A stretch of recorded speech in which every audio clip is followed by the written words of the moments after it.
Is It Wrong to Pick Up a Girl from Another World in a Rice Field? Farming Slow Life. Volume 1, by Masquerade Audiobooks. Chapter 1, Picking Up a Female Knight in a Rice Field. I left the house early in the morning, but the outside was dominated by sweltering heat. Even though I had only walked a short distance from the house, sweat was already beading on my forehead and back. Damn, it's hot again today. I wanted nothing more than to turn around and go back home, but my beloved crops were waiting in the fields. 4 years ago, I quit my corporate job and started farming in my rural hometown. Life had finally stabilized. I couldn't afford to slack off and ruin my precious crops now. Steeling myself, I headed to check on my fields. That's when I saw something silver glinting in my rice paddy. What's that? Green rice stalks, water channels, small creatures like snails and insects, and birds like swallows and herons hunting them. These were all normal sights. But a silver object reigning over the scene? That was unthinkable. The only explanation was that someone had illegally dumped something in my paddy. Who the hell did this? Throwing trash in my rice field? Already irritated by the heat, illegal dumping was the last thing I could deal with. Cursing under my breath, I went to investigate the trash, only to find it wasn't trash at all. It was a person. Long golden hair, pure white skin. She was clad in Western-style armor and had what looked like a sword at her waist. If I recalled correctly, a woman dressed like this was called a female knight. Why the hell is a female knight lying in my rice paddy? Peering closer, I saw her face was almost terrifyingly perfect. Her hair color and features clearly marked her as non-Japanese, maybe a foreign cosplayer. At a big otaku event in Tokyo, she wouldn't seem out of place at all. But this was the middle of nowhere. A small town with a population barely reaching 30,000 with no notable tourist attractions. There was no reason for a foreigner to come here, let alone a young woman into cosplay. The only other possibility was that this was some kind of anime or manga pilgrimage site, but I'd never heard such rumors. If there were, the old geezers at the town council would be tripping over themselves to promote it. Regardless, I couldn't just leave someone collapsed like this. In this scorching heat, leaving her out here could easily lead to heat stroke. Hey, wake up. MMMNNH. When I shook the water-soaked female knight and called out to her, she seemed to regain consciousness. Her closed eyes opened, revealing emerald pupils. For a moment, the female knight looked dazed, but upon seeing me, she shouted, "Who are you?" No, that's my line. What are you doing in someone else's rice paddy? She's the one who was collapsed in my field, so why am I getting the suspicious glare? It doesn't make sense. Our rice paddy. Yeah, this is my rice paddy. When I stated the plain truth, the female knight hurriedly looked around. For some reason, she had a dumbfounded expression. Didn't she come here on purpose? Her face looked like someone thrown into an unfamiliar land. I was curious, but getting too involved seemed like a hassle. I don't know why you came to a rural place like this, but don't trespass in someone's rice paddy. If you want to play, do it somewhere else. W8. Hey, don't grab my clothes with those muddy, soaking hands. Where is this place? If you know, please tell me. Despite my protests, the female knight ignored me and pressed her question. My work clothes are all wet and muddy now. Huh, are you half asleep or something? Sorry, please answer seriously. Her absurd question made me suspicious, but her face was dead serious. Defeated by her earnestness, I gave the obvious answer, though it felt ridiculous. Japan. Japan, I've never heard of that country. How do you come as a tourist and not know the name of the country? That's weird. What's your name? I am Seraphim Statefeld, the eldest daughter of a knight family serving the kingdom of Laforia. A bunch of unfamiliar keywords just came at me all at once. It's giving me heartburn. Kingdom of Laforia. Never heard of that country. What? That's absurd. The kingdom of Laforia is a great nation. Even a peasant, if they're an adult, should know of it. Well, I don't know it. Oh, I get it. You're role-playing as an anime female knight character, right? The sword and armor are really well made. You're super committed to the setting. Anime? I don't understand, but I can tell you're insulting me. How dare you mock a knight? Even if you're a peasant under my protection, I won't forgive. She reached for the sword in its scabbard and stood up, but her body swayed and collapsed sideways. With a splash, the paddy water sprayed everywhere. Hey, you okay? Sorry. I haven't slept in a while, and my consciousness is at its limit. The female knight, who called herself Seraphim, muttered weakly before passing out again. I tried shaking her, but she didn't wake up. Achoo, what a pain. She's a suspicious foreigner, but I can't just leave her collapsed in this scorching heat. Reluctantly, I pulled the unconscious Seraphim out of the rice paddy. She's heavy. I'd heard that people get heavier when unconscious, and it was true. On top of that, her armor and water-soaked clothes added to the weight. If I were still a salaryman before my farming days, I might not have been able to lift her. For now, I hoisted the female knight onto my back and started walking. And that's how I ended up picking up a female knight in my rice paddy. Section. MMM. Where am I? When we reached my house, the female knight on my back woke up. My house? I don't know what's going on, but I'd be in trouble if you collapsed again. Rest here for a bit. Thank you. I felt uneasy bringing a young woman into my house, but I couldn't exactly say that to someone who was unwell. Seraphim seemed to understand, as she didn't complain. This is quite an impressive house. Are you really a peasant? She sounded surprised as we entered the entrance. Was this her first time in a Japanese-style house? It's a big house for someone living alone, but in the countryside, land and houses are plentiful. Most homes around here are like this. Is that so? Sorry to bother you when you're tired, but if you've got the energy, can you walk on your own? Why, yeah, I can manage that. Carrying her on my back was inconvenient for everything. Since she was conscious again, I had her get down. Then, the female knight stepped into the entrance with her muddy boots still on. Hey, no shoes in the house. Take off those dirty armor and socks for now. Gee, got it. When I pointed it out, she removed her shoes, socks, and armor. Underneath the armor, her clothes were quite plain. They weren't anything I'd seen around here, maybe made from materials from her hometown. I'd like to feed her and let her rest, but I can't let her into the house like that. Having fallen twice in the rice paddy, Seraphim was covered in mud. If she walked around like this, the whole house would get filthy. For now, take a bath. A bath? There's a bath in this house. Yeah, there is. I led the overly surprised Seraphim to the changing room and into the bathroom beyond. Some might picture a rustic bath when thinking of a countryside bathroom, but few places still have such traditional baths. It's a standard bathroom, though being in the countryside, it's spacious due to the large plot of land. The only unique feature might be the renovated interior with natural materials. A peasant's house has a bath. Seraphim stared at the bathtub with a stunned expression. Look, I may be a farmer, but I'm not that poor, okay? I'm really curious about what kind of image she has of farmers. For now, I'll fill the tub. I operated the water heater to fill the bathtub. What? The water's heating up all of a sudden. Could that thing on the wall be a magical water device? A peasant owning such a thing is unthinkable. It's just a water heater. Seeing the hot water, the female knight was shocked again. What's this? Hey, idiot. I tried to stop her, but it was too late. The moment she pulled the shower lever, water sprayed over both of us. Wah, it's hot, water. Of course, water comes out when you pull the shower lever. I snapped back while returning the lever to its original position. Sorry, I've never seen these things before and didn't know. When I got a bit upset, Seraphim looked down apologetically. She didn't seem to have bad intentions. Don't touch things you don't understand. Ask first. Right, I'll do that. Even for a foreigner, you'd expect her to have a bath at home and know about water heaters or showers. But Seraphim reacted as if she'd never seen a bath or heater before. I couldn't help but wonder how she'd lived until now. Do you know how to use the bath? Sorry, but I'd appreciate it if you could teach me. I asked just in case, but I didn't expect her to actually need instructions. So I explained how to use the bath, the shower, shampoo, body soap, and so on. As we talked, time passed, and the water heater signaled that the tub was full with a sound.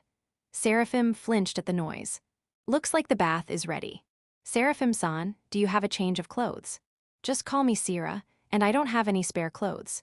If you could lend me some, I'd be grateful. Got it, I'll prepare some clothes and a towel, so go ahead and take your bath. All right. Pretending not to notice Sira peeking at me from the changing room door, I went to find some clothes for her. Chapter 2, Female Knight Setting. While the female knight Sira was taking a bath, I changed out of my wet clothes and stood in front of the closet, pondering what to do. What should I bring for her? Meet a Jin, 29 years old, living alone. I'm the only one in this house. Since moving here, I've kept social interactions to a minimum, so I don't have a girlfriend either. Naturally, there's no way I'd have women's clothes in the house, just men's clothes for myself. Even though she's a guest, I can't just give Sierra some random outfit. If I gave her brand new clothes, they'd probably be too big for her since she's a bit smaller than me. Isn't there something a size smaller and easy to move in? Rummaging through the closet, I found a red tracksuit. It's the school-issued tracksuit from the local combined elementary, middle, and high school. It's not exactly stylish, but it should be easy to move in and probably fit Sierra perfectly. Good thing I didn't throw it out. I grabbed a random short-sleeved shirt and a bath towel, then headed to the changing room. Hey, Sierra, I've got your change of clothes and towel here. Phew, that was nice hot water. The moment I went to place the clothes and towel on top of the washing machine in the changing room, Sierra opened the bathroom door and stepped out. Our eyes met and time froze. Her porcelain-white, fine skin was fully exposed, and my eyes inadvertently caught sight of her well-shaped, ample chest, rounded hips, and other private areas. Kyla. Sierra's face turned bright red as she screamed and darted back into the bathroom. Sorry, I was just bringing the clothes and towel. I didn't mean to peek. I hurriedly apologized while explaining myself. There was no response from inside the bathroom, but instead, I heard the sound of deep breathing, like she was calming herself down. Sorry, I lost my composure. I'm fine now. I understand you didn't have any ill intentions. Let's both let this slide. Her voice trembled slightly, but it seemed the deep breathing helped her calm her emotions. That's a relief to hear. I'll leave the clothes here, so come to the living room when you're done changing. Got it. I placed the clothes on the washing machine with a light thud, then quickly left the changing room and retreated to the living room. Sorry for keeping you waiting. After a while, Sierra, having finished changing, came into the living room. For a fleeting moment, the image of her naked body flashed through my mind, but since she said to let it slide, I shouldn't dwell on it. That said, she didn't seem to have completely let it go either, judging by her awkward expression. Sierra had been covered in mud, but the bath left her sparkling clean. Her golden hair was smooth and silky. Even in the utterly unstylish red tracksuit, her stunning figure somehow made it look fashionable. Oops, I shouldn't be staring. Are the clothes the right size? Yeah, the fabric feels really nice against my skin. It doesn't chafe or hurt, it's very comfortable. That's good to hear. Her response wasn't quite what I expected, but she didn't seem dissatisfied. The size looked perfect, which was a relief. However, I couldn't help but notice faint protrusions around her chest area. Could it be she's not wearing underwear? Since she didn't have spare clothes, it makes sense she wouldn't have any, but there's nothing I can do about that. If you're tired, I can prepare a futon for you to sleep. Or would you rather eat something first? I decided to ignore the underwear issue and asked. Sierra opened her mouth to respond, but her stomach answered first with a loud goo. All right, food it is. That would be helpful. Embarrassed by the sound of her hunger, Sierra's face turned bright red as she replied. I reheated the leftover miso soup from breakfast and took out some marinated fried summer vegetables from the fridge. Cracking eggs into a bowl, I whisked them and poured them into a frying pan. Is there anything I can help with? Sierra, who had been sitting quietly, spoke up with a restless look. You're a guest, so just sit and wait. Got it. I appreciated the sentiment, but I wasn't making anything complicated. Once the tamagoyaki for two was done, I scooped rice from the rice cooker and plated some pickles on small dishes. With everything on a tray, I brought it to the living room table. See, can I really have such a lavish meal? It's just leftovers from breakfast and some pre-made stuff. It's not that lavish. I gave a wry smile at Sierra's exaggerated words. If anything, I'd say I'm pretty lazy when it comes to meals. Sierra fidgeted excitedly in front of the food, but gradually began to look troubled. What's wrong? Is there something you don't like? No, I'm not picky. But how do I eat this? Do I just grab it with my hands? Use the chopsticks there, oh right. Chopsticks might be tough for a foreigner. I'll get a knife and fork. Please. She spoke Japanese so fluently that I assumed she'd be familiar with Japanese culture, but apparently not. Sierra was truly a mysterious woman. I got her a knife, fork, and spoon, and we started the meal again. Itadakimasu. What's that? It's like a pre-meal prayer to express gratitude for the food. I see, so that's the custom here. Then I'll say it too, itadakimasu. Nodding in understanding, Sira mimicked me, clasping her hands together. What are these white grains? That's white rice. It's made from the rice plants, growing in the paddy where you collapsed. To think something like this comes from there. Sira stared intently at the rice, then scooped some with her spoon and put it in her mouth. It's sweet and delicious. It seemed her first taste of rice was a hit. It's good on its own, but it's even better with other dishes. Really? Following my advice, Sira ate some rice with the marinated fried eggplant.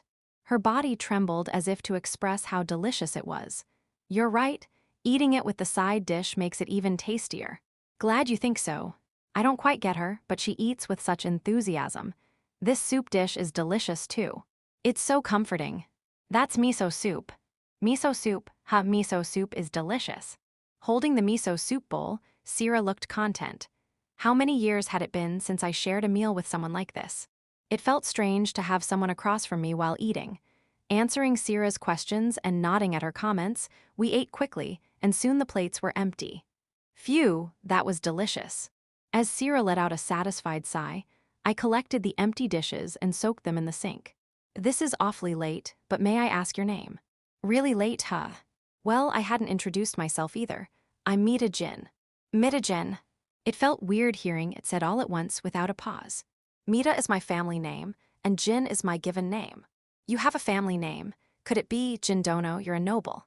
No, there are no nobles in Japan. Everyone has a family name here. No nobles. Everyone has a family name. Sira looked utterly shocked at my response. Look, I get that you're committed to your female knight persona, but how long are you going to keep this up? I've told you, it's not a persona. I'm a real knight.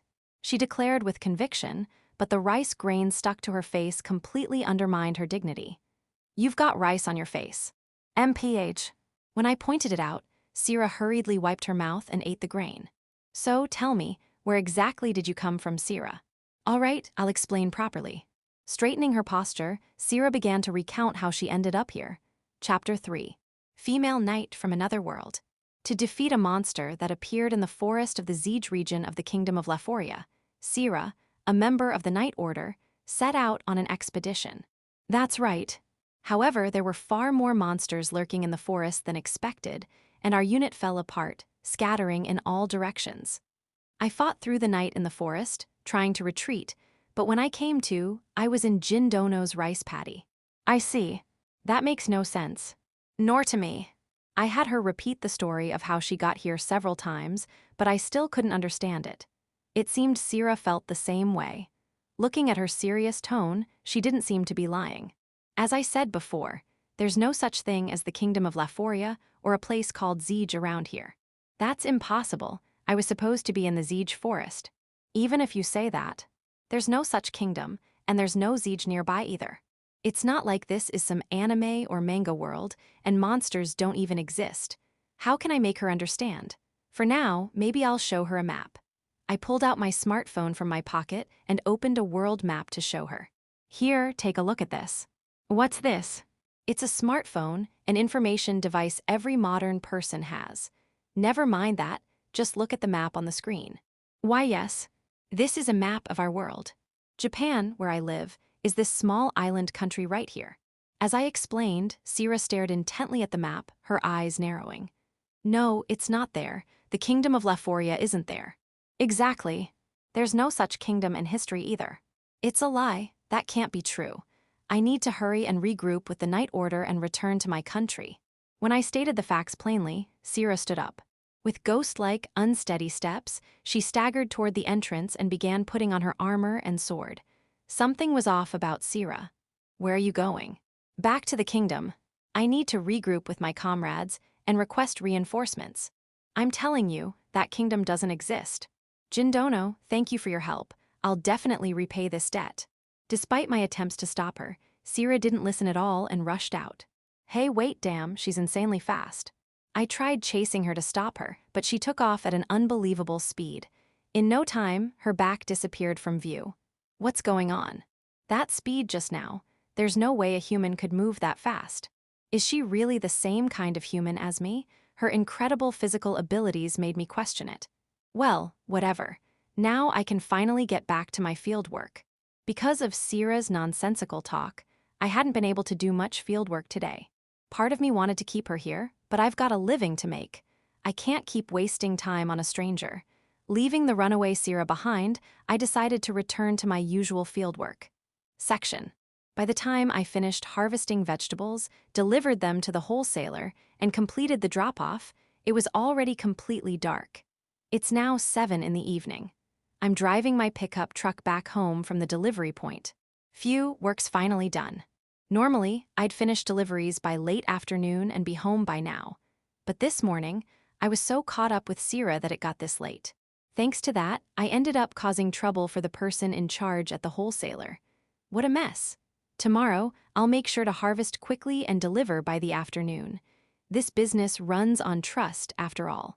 While mentally planning tomorrow's schedule to avoid being late, I drove down the dark road.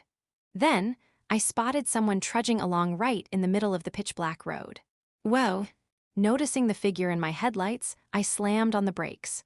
When I checked who it was in the light, it was Sierra, the one who had bolted out of my house earlier that day. Since she ran off, I figured I'd fulfilled my duty to look after her. I considered ignoring her and driving past, but seeing her sad expression, I just couldn't leave her alone. Hey, what are you doing out here? Jindono. As I got out of the truck and approached, Sierra looked at me like she'd only just noticed me. During the day, she was full of questions, but now she seemed too drained to care. She didn't even react to the truck. She must be really down. Did you make it back to your kingdom? You can see for yourself, can't you? I didn't make it. It's nowhere to be found. I asked everyone I met, but they all said they didn't know. Well, yeah, that's obvious. It's not just me, nobody would know, because that country doesn't exist in this world. Maybe, Sierra, you came from another world or something. Another world? Listening to your story, it just sounds like fiction to me.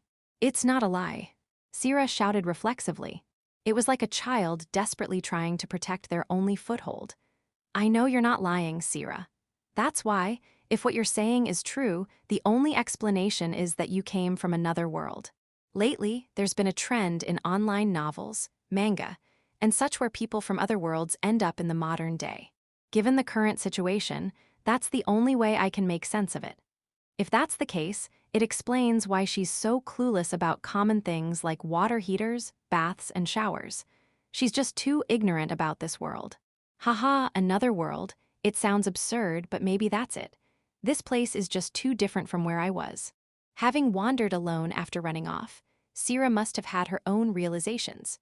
She looked like my words had struck a chord. If that's true, then Sierra has no one to rely on here. I'd feel bad letting a young woman like her sleep on the streets. For now, it's late, so stay at my place tonight. All right. Sorry for the trouble. When I suggested going back to my house, Sierra, still dazed, climbed onto the truck's cargo bed and sat cross-legged. Not the passenger seat, but the cargo bed, huh? From here, it's a straight, flat road. If she prefers the cargo bed, I'll let her be. I got into the driver's seat and started the truck. After about 20 minutes of driving through the night, we arrived back at my house. I got out of the driver's seat, but Sierra didn't get down from the cargo bed. Hey, we're here. Oh. When I called out, Sierra, who had been spacing out, responded as if she'd only just realized and got down. At the entrance, she properly took off her shoes before coming inside. It seemed she remembered my earlier warning. What about dinner? I'm not really in the mood to eat. Sorry, but can I rest first? Realizing she'd suddenly ended up in another world must have been a shock, killing her appetite. That makes sense. If I were in her shoes, I'd probably be freaking out and crying. For her to stay this composed, Sierra's got a pretty strong heart. Right now, it's probably best to let her be alone to process things. I led her to a spare bedroom, pulled out some guest bedding from the closet, and set it up. If you need anything, just let me know. All right. Hearing Sierra's half-hearted response, I left the bedroom. Come to think of it, has she had any water since running off? I should at least bring her some before bed. I filled a glass with water and approached the bedroom, only to hear faint sobbing coming from inside. She seemed composed, but it must have been a huge shock after all. I quietly placed the glass and a pitcher of water by the bedroom door and returned to the living room. Chapter 4. Living together with a female knight. Good morning, Jindono. The next morning, as I was preparing breakfast, Sira woke up and came over. Oh, good morning, Sira. I wasn't used to someone greeting me at home, so I returned the greeting a few seconds late. The water was really helpful. Yeah, just put the glass and pitcher on that table. Sira placed the glass and pitcher she used yesterday on the table and came to the kitchen. Is there anything I can help with? I was about to say there wasn't, but she seemed too restless to just sit and wait, probably not in her nature. Then, can you take those dishes to the table? Got it. When I gave her a task, Sira's face lit up, and she carried the plates of rice, grilled salmon, pickles, nari, and salad to the table. Meanwhile, I checked the miso soup, making sure it didn't boil. Yeah, this should do. It might be a bit strong for people who prefer milder flavors, but in the summer, I sweat a lot, so I like it saltier. Sira seemed to like it yesterday, so this should be fine. I turned off the stove, ladled the miso soup into 2 bowls, and brought them to the table. Sira was already seated on a cushion, fidgeting excitedly as she waited. All right, let's eat. Itadakimasu. Though she only learned this world's pre-meal prayer yesterday, Sira eagerly joined in. She might actually like it. The breakfast menu was simple: rice, miso soup, salmon, pickles, nari, and salad. Since Sira was from another world and unfamiliar with rice, I considered making a Western-style meal, but my house, being a Japanese food household, didn't have any bread. So it's Japanese food again, just like yesterday. This salad is so fresh and sweet. It's just a mix of stuff from the field that wasn't good enough to sell. I thought this yesterday too, but I've never had such fresh and sweet vegetables. Jindono, you grow amazing things. Popping a small tomato into her mouth, Sira's face lit up. I don't know what vegetables were like in her world, but from her words, ours seem tastier. It's the first time someone said that to me, but it doesn't feel bad. Still, she was crying in her room last night, yet this morning she's acting like nothing happened. Maybe she calmed down after a night's sleep, or she's just naturally positive. I can't quite tell, but she doesn't seem to be forcing herself. MMPH, what rich, fatty flavor. I've never had fish this free of any off-taste. What kind of fish is this? That's salmon. You've never eaten it. No, I've never had a fish like this. It seems her world has some of the same ingredients, but things like salmon don't exist there at all. What kind of fish did you eat in your world then? In my world, a fish called adonko was very common. It's widely available and cheap, but it's muddy tasting and not very delicious. When I tried probing a bit deeper, Sira answered casually without seeming bothered. The idea of another world sounds far-fetched, but talking like this is kind of interesting. It's hard to eat this neatly. Sira, with a serious expression, was struggling with the salmon using a fork. Guess a fork is tough for this, hand it over. I took the plate of grilled salmon from her and, using new chopsticks, flaked it into bite-sized pieces. I should have considered her and picked easier-to-eat side dishes. This should be easier to eat with a fork. Thanks. I was thinking yesterday too, but it's amazing how you can use 2 sticks so skillfully to eat.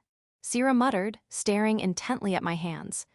It's second nature to me now, but when you think about it, it is kind of impressive. As I clicked the chopsticks together, I noticed Sira staring at me. Wanna try using chopsticks? I'll give it a shot. I handed her the chopsticks I used to flake the salmon, and she studied my fingers, mimicking my grip. Then she tried picking up some salmon with them, but her grip quickly faltered and she couldn't lift it properly, dropping it back onto the plate. Her face fell in disappointment. This is pretty tough. Well, it's all about practice. If you keep using them, you'll get the hang of it. If I keep using them. Suddenly, Sira's expression turned gloomy. She'd been cheerful during the meal, but my words, hinting at the future, seemed to weigh on her. What are you going to do from now on? I don't know. I don't even know how to get back to my world, or if it's even possible. That's true. One moment she was in a forest called Zeej in her world, and the next, she was collapsed in a rice paddy here. Any clues in the paddy where you collapsed that might help you get back? I already checked, but there was no trace of magic, no magic circles, nothing.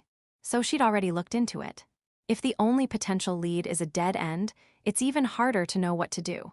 Still, I can't keep imposing on you, Jindono. After breakfast, I'll leave. Leave, and then what? I'll find a way to survive on my own. I'm skilled in combat. If I take on monster-slaying jobs, I should be able to earn some money.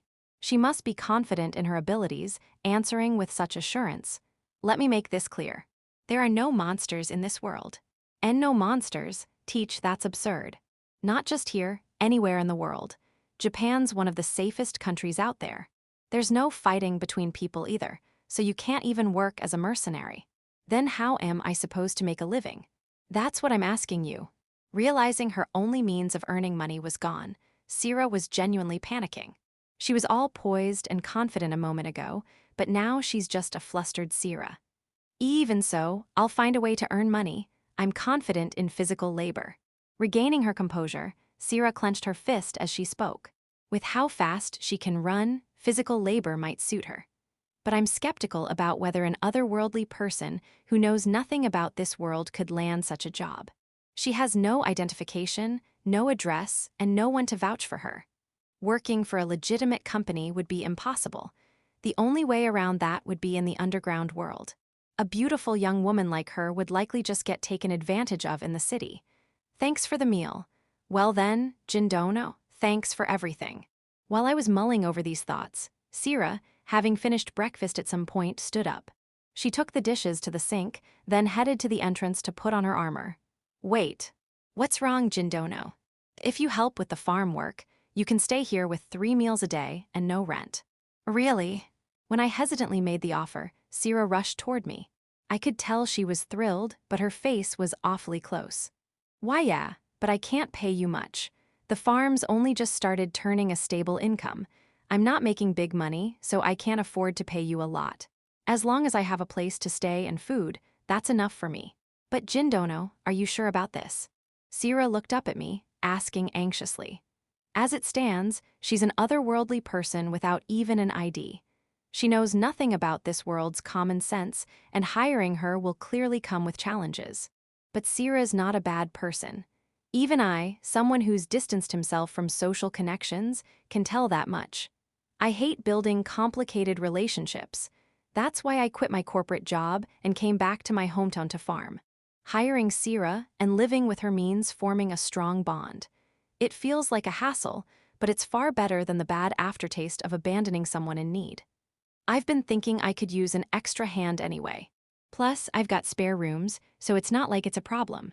Hiring a strong, familiar female knight who seems good at physical work is mentally easier than taking on a complete stranger. Plus, it won't hurt my wallet. Jindono, thank you. Then let's make it official. Here's to working together. Though my offer came with some calculated reasoning, it seemed to be a welcome one for Sira. When she extended her hand, I reached out and shook it firmly. Starting today, I'm gonna work you hard. Bring it on. And so began my cohabitation life with Sira, the female knight from another world.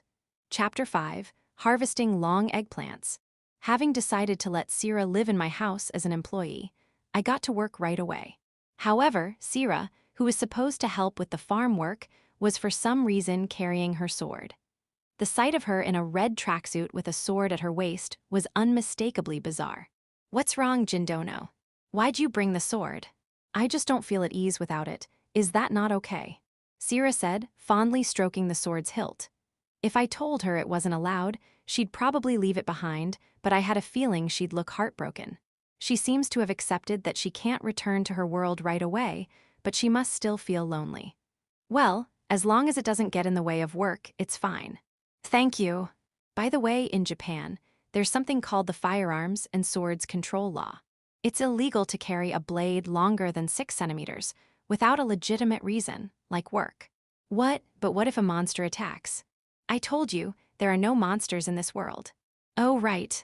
Her reflexive question shows that Sira still hasn't gotten used to this world. By the way, how long is 6 centimeters? Her world must use different units of measurement, about this much. Then even carrying a kitchen knife would be bad. No, kitchen knives are essential for cooking at home, so it's fine to have them. It's just carrying them around without a reason that's not allowed. When I explained, Sira gave a look that was half understanding, half skeptical. She seems to get the rule but wonders if it's really okay. This world is just really peaceful. Carrying a weapon like that makes people think you're up to no good. Then, to avoid causing trouble, maybe I shouldn't carry it. She said something considerate, but her face looked terribly sad. Well, nobody carries a real sword, so even if you have it, you probably won't get in trouble. Ah, really? When I said that, Sira's face lit up. As expected, she really wants to carry her sword daily. With her clearly non-Japanese appearance, even if she's carrying a sword, people will probably just think it's a toy. They'd likely assume she's a foreigner obsessed with Japanese culture, admiring samurai or knights. I won't tell her that reasoning, though she'd probably get upset. But absolutely don't draw the sword, okay? If you do, even regular people will realize it's not a fake. I got to touch it briefly, and even to an amateur, a real sword has an intimidating weight. If she carelessly drew it, it'd be a clear violation of the firearms and swords control law. I understand. I'm a knight. I wouldn't recklessly draw my sword. Says the one who almost drew it when we first met, right? That was your fault, Jindono. You mocked me like that. The female knight looked embarrassed, recalling our first encounter. With her low boiling point, it'd be a real problem if she drew her sword. I'll need to keep an eye on her behavior going forward. Let's drop the sword talk and get to work. Today, we're harvesting eggplants. Eggplants, like the ones we had for lunch yesterday. When I told her today's task, we headed straight to the eggplant area. Jindono, what's this transparent house? It's a greenhouse. This is where we grow the eggplants. What's it for? By covering it with plastic, we can block outside environmental factors. It also makes it easier to control temperature and soil conditions, so it's simpler to adjust the growing environment, making it easier to cultivate crops. I only understood about half of what you said, Jindono, but the agriculture in this world is quite advanced, isn't it?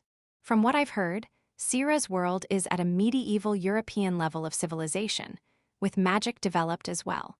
It's no wonder she finds machine-assisted farming strange. Cutting the greenhouse explanation short, we entered the structure. Wow, are all these eggplants? Seeing the eggplants spread out in the greenhouse, Sira let out a surprised exclamation. To me, it's a familiar sight, but for someone not involved in agriculture, the sheer number must be impressive. Yeah, they're all eggplants.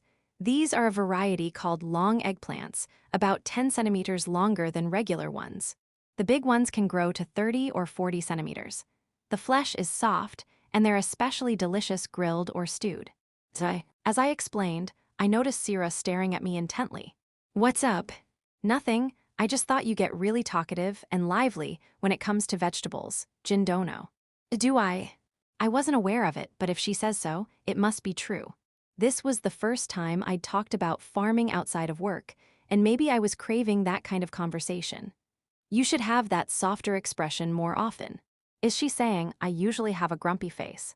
I'm aware I'm not the most approachable person, so I can't really argue. For now, use the scissors to harvest the eggplants and put them in the container. I pushed a cart and container from the edge of the greenhouse back to her. Oh, it moves just by pushing. This is convenient. Curious about the cart, Sira pushed and pulled it excitedly. She's like a big kid sometimes. By the way, what's the standard for harvesting eggplants? Harvest ones about the length of these scissors. When you cut, you can trim from the base of the side shoot. As an example, I picked an eggplant about the size of the scissors, cut it at the base of the side shoot, separated it from unnecessary shoots, and placed it in the container. You can cut it that close to the base. If you only take the fruit, new side shoots will grow from there and quickly take over. So, it's fine to cut without hesitation. If you don't trim, the side shoots keep growing, and it turns into a jungle. It also helps to remove overgrown leaves to promote growth. Got it, let me try. Sira took the scissors, her face serious as she compared the size of a large eggplant to the scissors. She doesn't need to be that careful. Once she confirmed it met the standard, she nodded and snipped the side shoot at the base with a crisp snap. At that moment, I deliberately put on a dramatic expression and shouted, "Oh no. What? Was this one not supposed to be harvested? Sorry, I've never done this before." No, it's fine, you did it right. The moment I revealed the truth, Sira's expression turned menacing. Jindono. Sorry. You seemed so tense, I just teased you a bit. The scissors length is just a guideline, you don't need to measure it that precisely. When I explained it was to loosen her up, Sira seemed to accept it and dialed back her intimidating aura. With her perfectly sculpted face, her glare has some serious impact. Regaining her focus, Sierra found the next eggplant and cut it from the side shoot with a more confident motion. Is this okay? Yeah, keep going like that. With that reassurance, Sierra looked relieved and reached for the next eggplant with her scissors. I watched as she harvested the third, fourth, and fifth eggplants smoothly. Once I confirmed she was doing fine, I moved to a different row to start harvesting. Pushing the cart, I found eggplants meeting the harvest standard, cut them at the base of the side shoots, removed unnecessary shoots, and placed the long eggplants in the container. While doing this, I spotted the next eggplants ready for harvest, collecting them one after another while also pruning excess leaves. So fast. Sierra must have seen me harvesting and pushing the cart at a steady pace. She looked at me, clearly surprised. I've been doing this for years. GRR, one day I'll match your harvesting speed. When I gave a smug chuckle, Sierra looked frustrated but threw herself into the work. She's surprisingly competitive. Still, I can't let a first-day farmer outdo me. As an experienced farmer and her employer, I need to show the newbie who's boss. With more enthusiasm than usual, I dove into the harvesting work. Chapter 6, Eggplant and Tuna Tomato Penne. Phew, that's enough for today. Got it. After finishing the harvest, we stood before containers packed full of long eggplants. The sight of so many eggplants lined up like this is impressive. Yeah, I gotta say, I grew some pretty glossy eggplants. Harvesting can be tedious when there's a lot to do, but seeing all these eggplants lined up feels satisfying. That aside, having an extra pair of hands really makes a huge difference in speed. Sierra's a beginner at farming, but as a knight from another world, she's got both stamina and mental toughness. Even during long hours of work, she didn't complain once and performed beyond my expectations. I wasn't without hesitation about hiring and housing an otherworldly person with no common sense, but her work ethic alone makes it worth it. What happens to these eggplants now? We'll sort and prep them. Once that's done, we bag them and take them to the direct sales stand. Then a delivery service takes them to the market, and they end up at local supermarkets. I see. I explained the shipping process, but for Sierra, who still doesn't know much about this world, it's probably hard to picture. There's still work left, but let's have lunch first. All right. She must have been hungry. When I announced a break for lunch, Sierra's face lit up. For now, we wrapped the harvested eggplants in freshness-preserving bags. While doing so, I set aside some misshapen or slightly damaged ones for lunch. Those aren't sellable, but they're perfectly fine to eat, so there's no issue using them ourselves. As soon as we got home, Sierra asked excitedly, "What's for lunch?" Since we just harvested them, I'm thinking of making something with the long eggplants. Oh, that sounds exciting. That said, we had eggplant stew yesterday, so making the same thing would be boring. What should I make? I opened the fridge to check the remaining ingredients. There's not exactly a ton to work with. Then I checked the pantry and spotted some pasta and a can of tuna. All right, lunch is long eggplant and tuna tomato penne.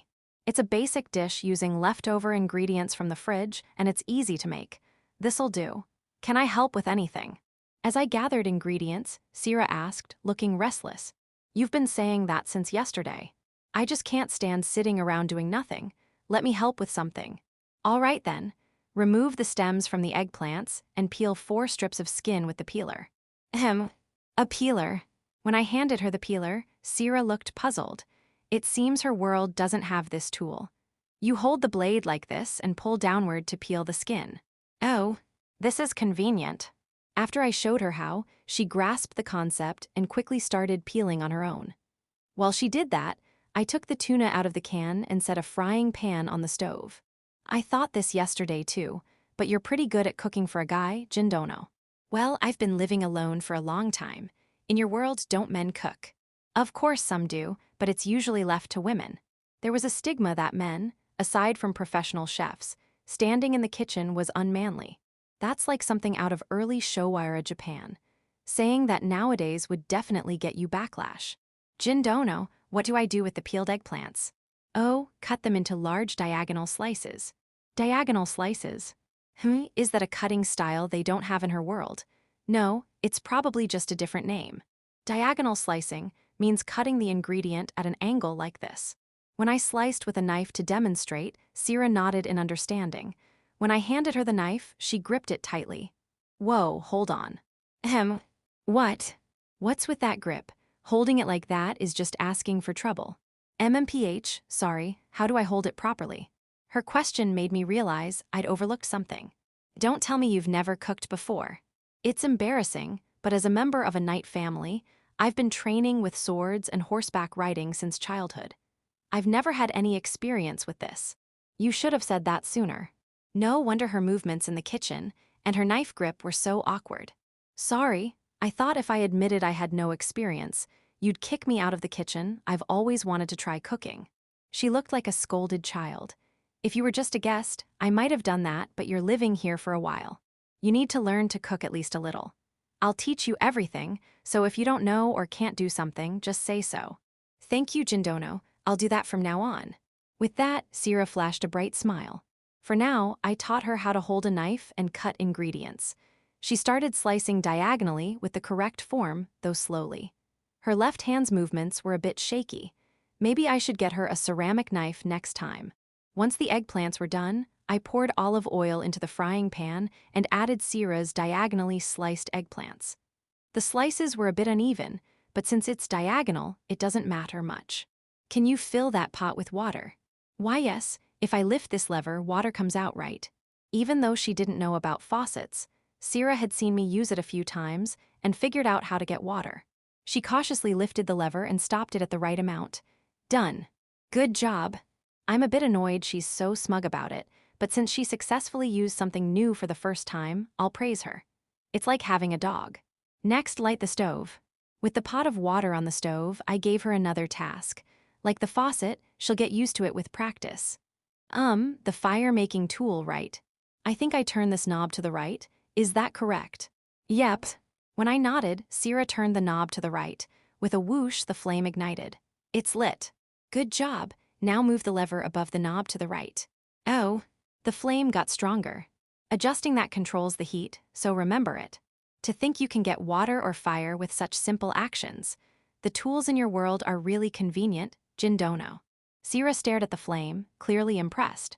As long as she can use the faucet and stove, I won't have to worry about leaving her alone at home. If I prep ingredients, she could grill something or make instant noodles. While teaching her about the faucet and stove, I noticed the eggplants had grill marks, so I transferred them to a plate. Then I added more olive oil to the pan, sautéed garlic until golden, added onions, and cooked until fragrant. It already smells good. Watching me cook, Sira's expression softened as she muttered. After a morning of heavy harvesting work and with an empty stomach, the aroma of tomatoes and garlic must feel almost aggressive. I added dried herbs and basil, then simmered the tomato sauce on low heat. While it simmered, I added penne and a bit of salad oil to the boiling water to cook. Once the penne was done, I tossed it into the finished sauce. I added salt to adjust the flavor, tasting to confirm it was good. Then I piled the penne onto a flat plate. All right, long eggplant, tuna, and tomato penne is done. Oh. Sira carried the plated dish to the table. I poured chilled barley tea into glasses, and we eagerly sat on the cushions. Itadakimasu. Clasping our hands, Sira and I immediately grabbed our forks and dug in. Delicious. The long eggplant is so juicy. Right. The tomato's tanginess and umami spread through my mouth. Above all, the large-cut long eggplant was incredibly juicy. Even without meat, it felt as satisfying as eating a big piece of it. The subtle seafood umami and richness of the tuna melted into the tomato sauce, clinging perfectly to the penne. The distinct flavors of dried herbs and basil swept away the richness at the end, leaving a clean aftertaste. It's delicious. Being able to taste fresh ingredients like this right away is a farmer's privilege. Your long eggplants are really delicious, Jindono, Sira said as she ate the penne. Her beaming smile made it clear she meant it from the heart. That's how I make money, after all.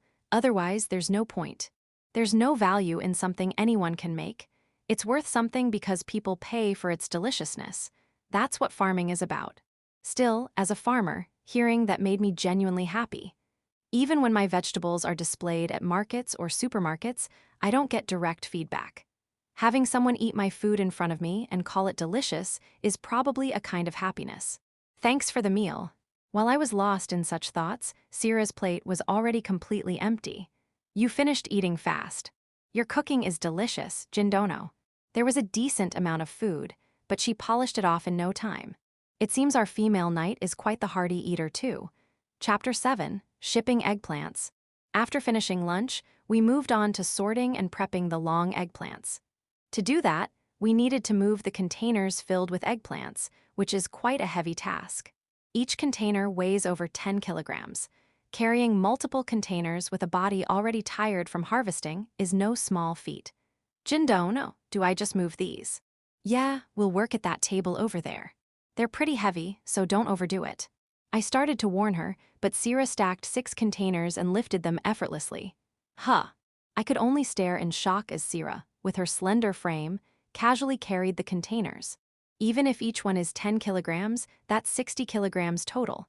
It's not impossible for someone extremely well-trained, but otherwise it's unimaginable. What's wrong, Jindono? No, each of those weighs over 10 kilos. How are you carrying that many? I'm a knight. This much weight is nothing. Or so I'd like to say, but it is pretty heavy, so I'm using body enhancement magic. Magic? I'm reinforcing my muscles with magical energy. By applying it, I can run faster, jump higher, and perform incredible physical feats. So that's why she could run as fast as a car when she bolted out of the house on the first day. Her explanation made sense, but something else caught my attention. Wait, you can use magic in this world. Yes, compared to my world, the ambient magical energy here is thin, but it's still usable. I thought magic and magical energy were just fantasy, but it seems they exist in modern Japan too. In that case, could I use magic too? I don't think so. I asked with a bit of hope, but Sira shook her head. Why not? You and the people of this world don't seem to have any magical energy to begin with. Most likely, you lack the magical organs needed to sense and refine it.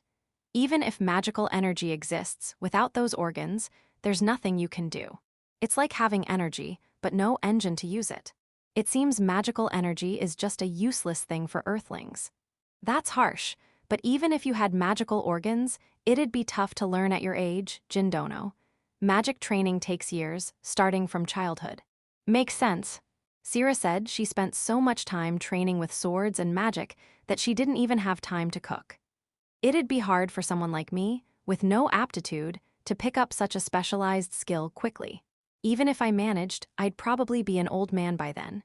That's too bad. I thought magic could be useful for growing vegetables. To think of agricultural uses the moment you hear about magic, that's so like you, Jindono. Hearing my muttering, Sira chuckled. Well, I can't think of any other use for it.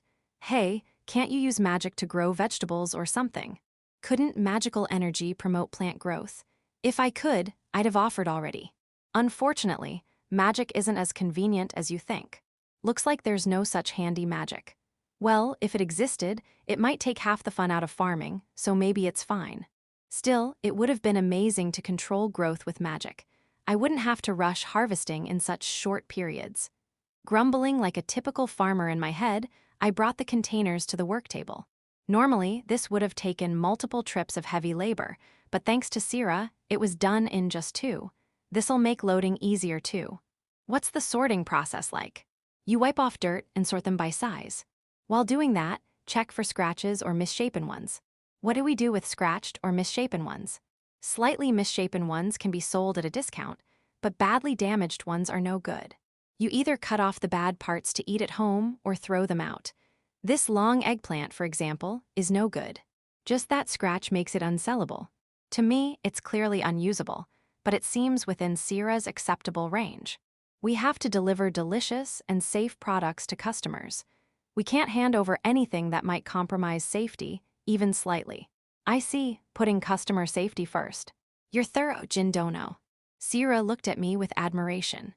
It's less about me and more about the standards of agricultural cooperatives, but explaining that might make things complicated, so I'll leave it at that. I taught Sira how to sort, and we began working on the long eggplants. Taking an eggplant, I wiped off dirt with a cloth, checking it thoroughly. Once the dirt was gone, the eggplant gleamed even more vibrantly.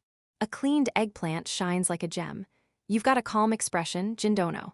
As I worked quietly, Sira looked at me like she'd seen something rare. Is my face really that calm right now? Polishing harvested crops calms my mind. Well, I agree on that. Mindless tasks can be nice. Hey, focus on the sorting. That size goes in the other container. Sorry. When I pointed it out, Sierra hurriedly corrected her sorting. She's reliable for heavy tasks, but I can't take my eyes off her during detailed work like this. Still, for a farming beginner, she's doing more than enough, so I'll let minor mistakes slide. Once the sorting was done, we moved on to bagging. Sierra, stick these labels on the bags. Labels? Since she didn't know about labels, I demonstrated. It's just peeling and sticking them on the bags, so she got it right away.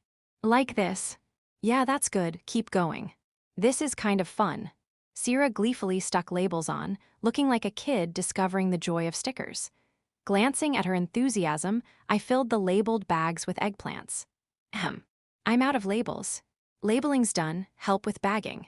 Got it. Pausing the labeling, Sierra joined me in bagging. Is it 500 grams? It's about 50 grams short. Haha, try another eggplant then. You haven't weighed anything this whole time, Jindono. Are you hitting the required weight? When I laughed, Sierra gave me a suspicious look. Don't underestimate an expert. At my level, I can tell the rough weight just by holding it. Then prove it. At Sierra's request, I put a bagged batch on the scale, and it was exactly the required weight. Right on the mark, impressive, as expected of an expert. Of course. I said confidently, but secretly I was sweating because it was too perfect. A few grams less and I'd have been embarrassed. That was close. Once bagging was done, we sealed the bags with the packaging tool. With a clunk, the bags were neatly closed. Jindono, what's that? It's a bag sealer, a packaging tool. Wanna try? Yes. When I suggested it, Sierra nodded with sparkling eyes. She's so curious. Twist the top of the bag to make it thin, then slide it into this gap. Like this. When Sierra slid the bag's tip into the bag sealer, it closed with a clunk. Oh. Jindono, this is fun too. If you like it, keep going. For Sierra, who finds this world's tools novel, even packaging seems fresh and exciting. Leaving the sealing to her, I packed the finished bags into cardboard boxes. Working like this, we finished in no time. Can you load these boxes onto the truck's cargo bed? Sure, onto the white iron carriage, got it. When I asked, Sierra carried multiple boxes at once again. Meanwhile, I cleaned up the tools, covered the stacked boxes on the cargo bed with a sheet, and tied them down with rope to keep them from falling during transport. Now, we just need to deliver. Should I come along? As I got into the truck, Sierra approached the driver's seat and asked. That said, there's nothing for her to help with from here on. She worked way more than I expected, and it'd feel bad to keep her out late for no reason. Nah, I can handle it from here. There's nothing for you to do if you come along. Rest at home. I see. What, you feeling lonely staying home alone? No way, I'm not a child. Go on then. When I teased her for looking dejected, Sierra stomped back to the house. Getting all worked up like that, she's still such a kid. Still, leaving her alone for too long makes me a bit uneasy, so I'll head back early. With that in mind, I started driving the truck. Chapter 8, Sierra is my wife. I'm going out for a walk, Jindono. By yourself? I'm not familiar with the terrain around here. I want to get a grasp of it as soon as I can. I couldn't help but feel a slight unease about Sierra going out alone, but this isn't a sprawling metropolis like Tokyo. It's the countryside. She probably won't get lost wandering around by herself. Come back before work starts. Got it, well then I'm off. With my permission, Sierra strapped her sword to her waist and headed out. She even wears a sword for a walk. As a knight from another world, Sierra wakes up ridiculously early in the morning. Early enough to rival or even surpass me, a farmer who's known for rising at dawn. That should give you an idea of just how early she gets up. Though to be fair, she also goes to bed as early as a child. I ate my breakfast alone at a leisurely pace. After finishing, I washed the dishes, read the morning paper, and turned on the TV to check the weather forecast. I was idling away the time until work started, dragging my feet as usual, when the time to begin work finally arrived. But Sierra, who had gone out for her walk, still hadn't returned. Where the heck did that girl wander off to? I distinctly told her to be back before work started. I've already taught Sierra about clocks and time in this world. She doesn't have a watch, but she boasted that she could roughly tell the passage of time. Could she actually be lost? No choice then, guess I'll go look for her. Feeling worried, I decided to leave the house. Jin-chan. As I was about to hop into the light truck parked out back, someone called out to me. Turning around, I saw a gentle-faced old woman standing at the edge of our property. Good morning, Minori-san. Morning, Jin-chan. This old lady is Sekiya Minori-san, the farmer who lives next door. Well, next door in the countryside means about 100 meters down the road. By the way, she gets mad if I don't call her by her first name. I'm getting up there in age, so could you maybe stop calling me Jin-chan? No matter how old you get, Jin-chan will always be Jin-chan to me. Is that so? Minori-san said with a warm, kind smile. She's known me since I was a baby, so it seems she has no intention of changing how she addresses me. Getting her to stop is going to be a tough battle. Anyway, what brings you here? It's about your wife, Sierra-chan. She's helping out a bit at our place, so I came to let you know. Oh, she's helping out at your place. No wonder she hasn't come back. Wait, wife. I could have sworn, I just heard something I can't let slide. When I pressed her with a serious look, Minori-san grinned mischievously. You're quite the sly one, Jin-chan.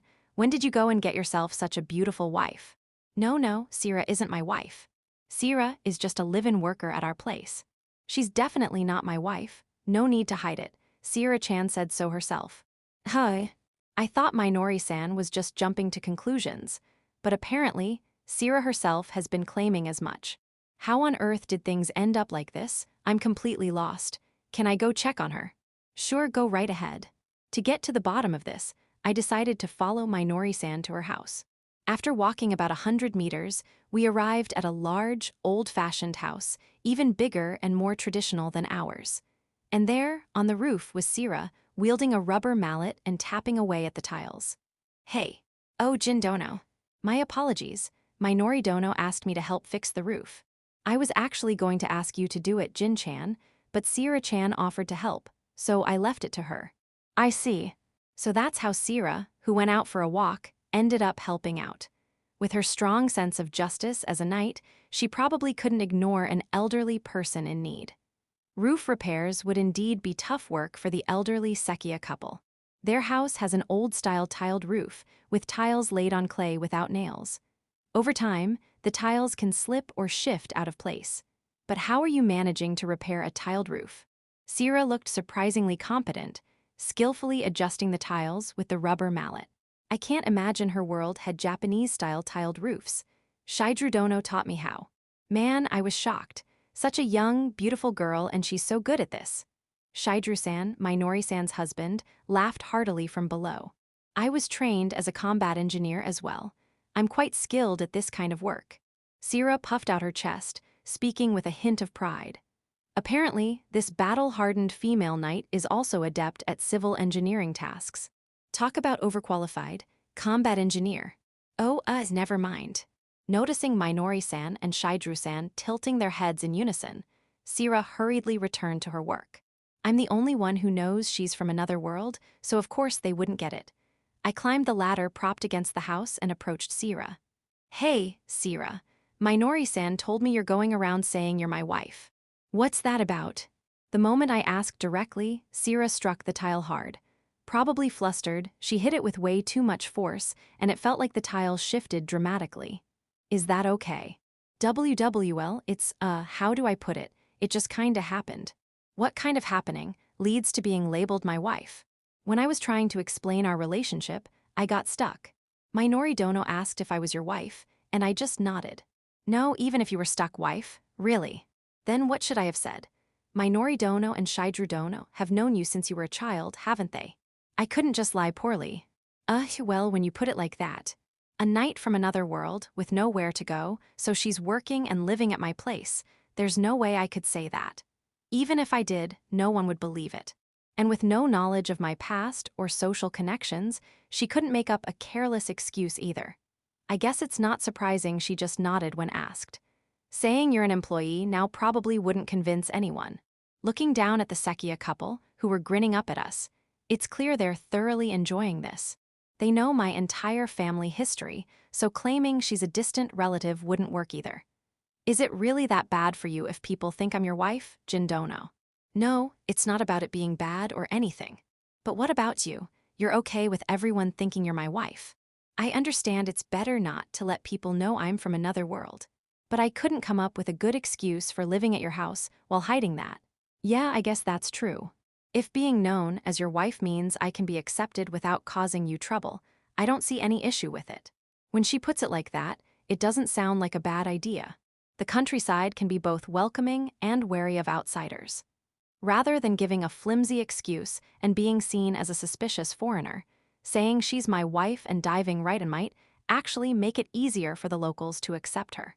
I see. It seems Sierra didn't just blurt it out thoughtlessly after all. The main concern was whether Sierra would mind being treated as my wife, but it seems she's fine with it. However, Jindono, calling me your wife is just a pretense. There's absolutely no physical relationship or anything like that. Of course not, who'd even try anything. Very well then.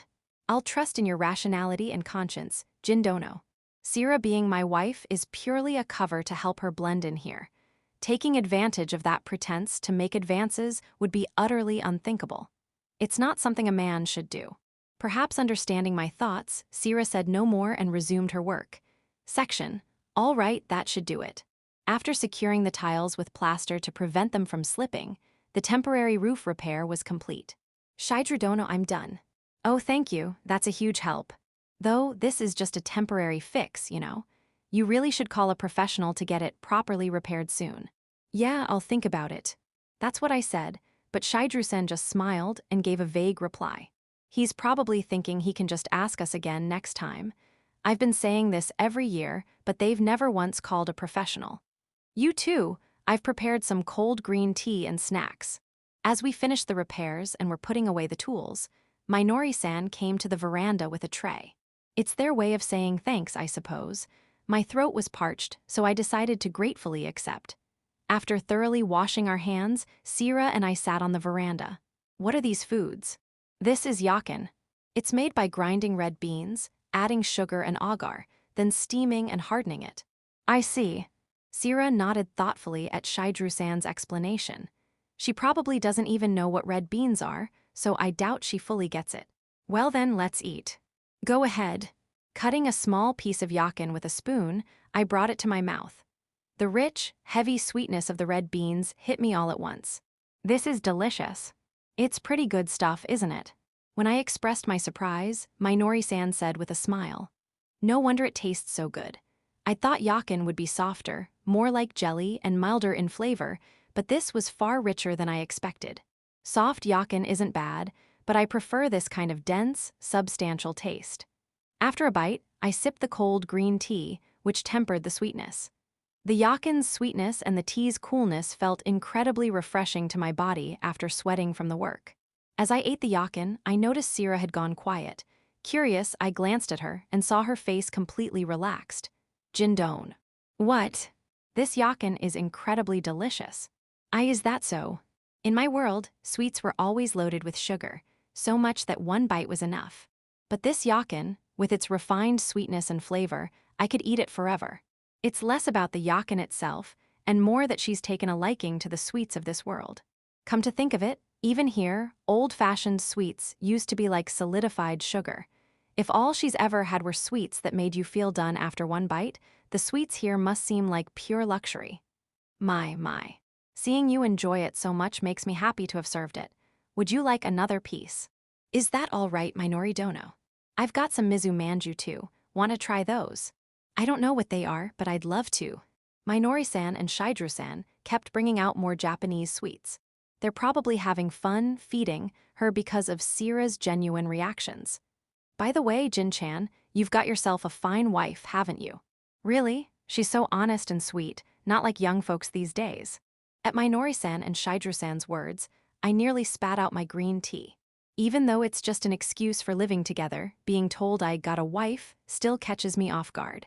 Still, for Sierra to blend in here, I'll have to play along with this act from now on.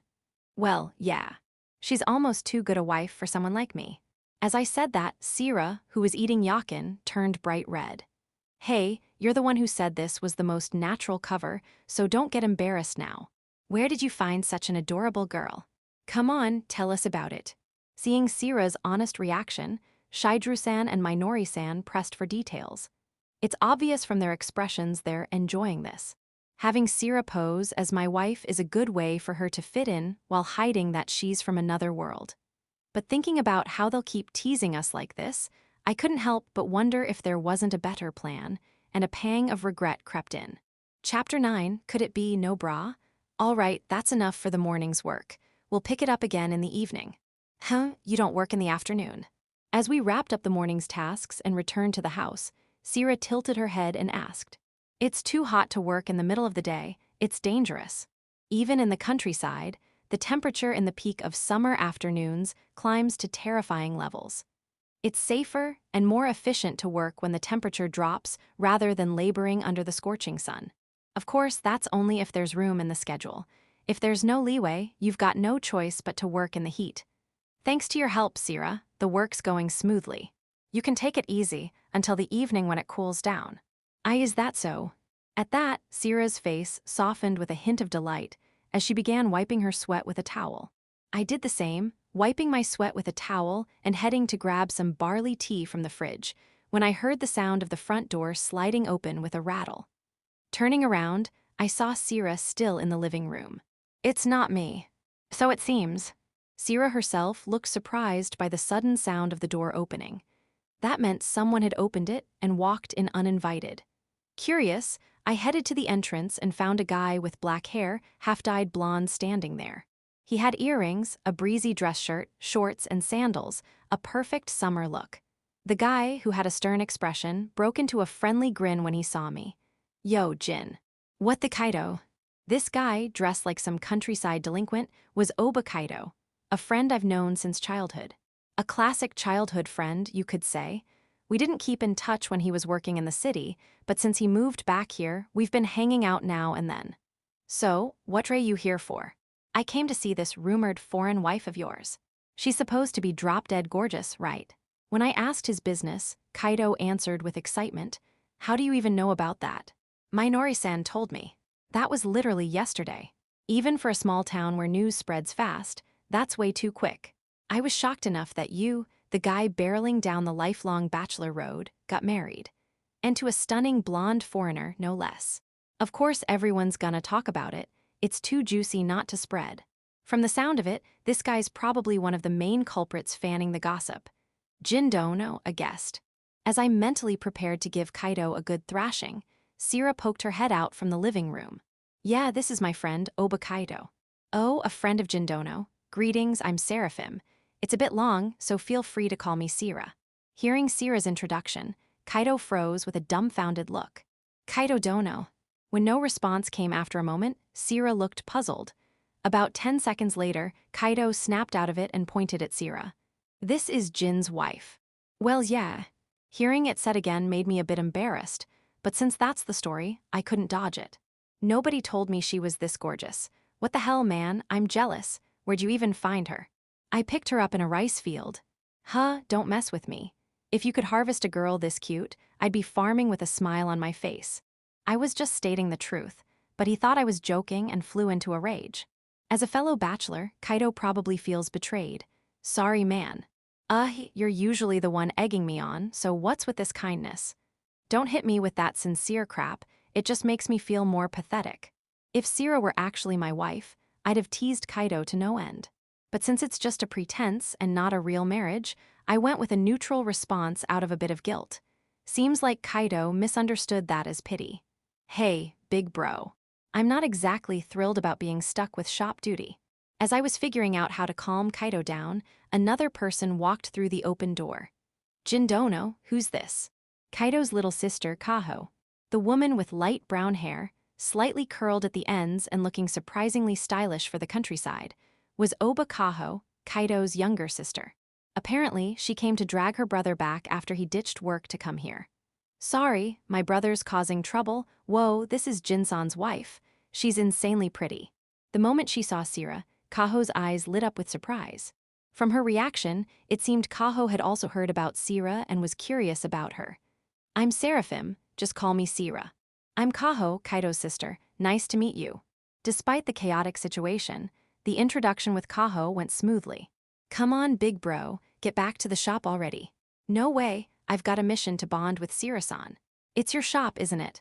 Take some responsibility and do your job. Go on, get going. Damn it, Jin. I'll be back. Kicked out the door by Kaho, Kaido spat out that parting line and shuffled off dejectedly. The shop. He runs a sweets shop. Sweets? You mean he makes tons of stuff like yesterday's yakin or mizu manju? Not quite, but he definitely stocks a lot of sweets. Oh, that's incredible. Sira, now completely hooked on sweets, lit up with excitement. In her mind, she's probably picturing a shop lined with nothing but Japanese confections. Hey, Jin-san. Come here for a sec. What's up?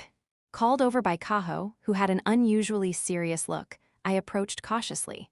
Judging by her hushed tone, this was something she didn't want Sira to hear. Could she suspect some kind of marriage scam because Sira's just too beautiful? If that's the case, I'd better clear up the misunderstanding. Sira-san, isn't she not wearing a bra?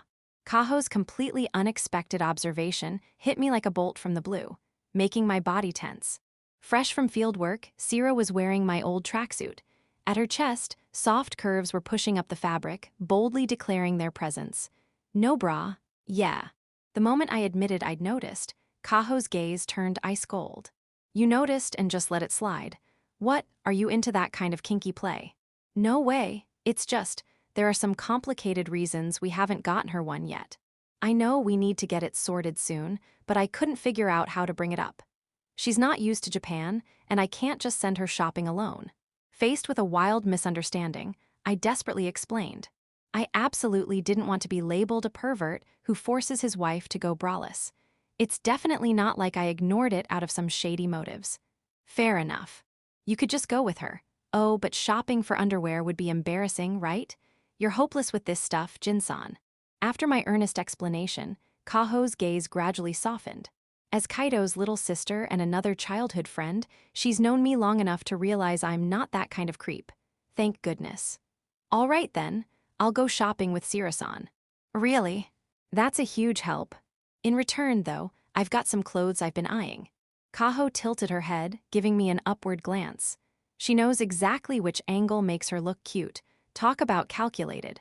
Since she's offering to help with Sira's shopping, I should be willing to cover a bit of expense. Nothing too pricey, okay. Score, don't worry, I'll keep it reasonable. Given how she's already angling for a deal, I'm not so sure about her sense of reasonable. Chapter 10. The Female Knight and the Shopping Mall. Once the deal was settled, Kaho went back to her house to pick up their car. All we have is a light truck, which is only good for 2 people, so it's not ideal for a trip with 3. The Oba family's car can fit 6 people, making it a better choice for a longer outing. Sira, we're going shopping now. I informed Sira, who wasn't quite grasping the situation, of the plan. I felt a bit bad since I'd just told her she could relax until evening, but getting her some proper clothes was urgent. That's fine, but what are we buying? Mainly clothes for you. It must be inconvenient only having men's stuff, right?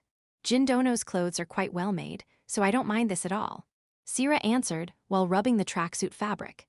She seemed genuinely unbothered, maybe the type who doesn't care much about clothes. Even so, letting her wear men's clothes all the time would definitely raise eyebrows from others. Even if you're fine with it, it's a problem for me. Plus, we need to grab some daily necessities, so shopping's non-negotiable. Understood. When I made it clear it was decided, Sira nodded in agreement. After a quick shower to wash off the sweat, I headed to the bedroom to change from work clothes into casual ones. When I returned to the living room, Sira looked startled. What? It's just, this is the first time I've seen you in going-out clothes, so I was surprised. Oh yeah, I'm usually in work clothes or super casual stuff. That said, my outfit was just a navy top, chinos, and sandals. A lazy summer look. If I called this stylish, actual fashionable people would probably chew me out. After Sira showered and put the same tracksuit back on, we heard a car horn outside. Looks like Kaho had arrived with her family's car. Here we go. Drive safe, okay? Yes, yeah. Since I was already in the driver's seat, I wished she'd just driven herself. But since she's doing us a favor by joining Sira's shopping trip, I didn't complain and took the wheel. This is quite different from Jindono's car.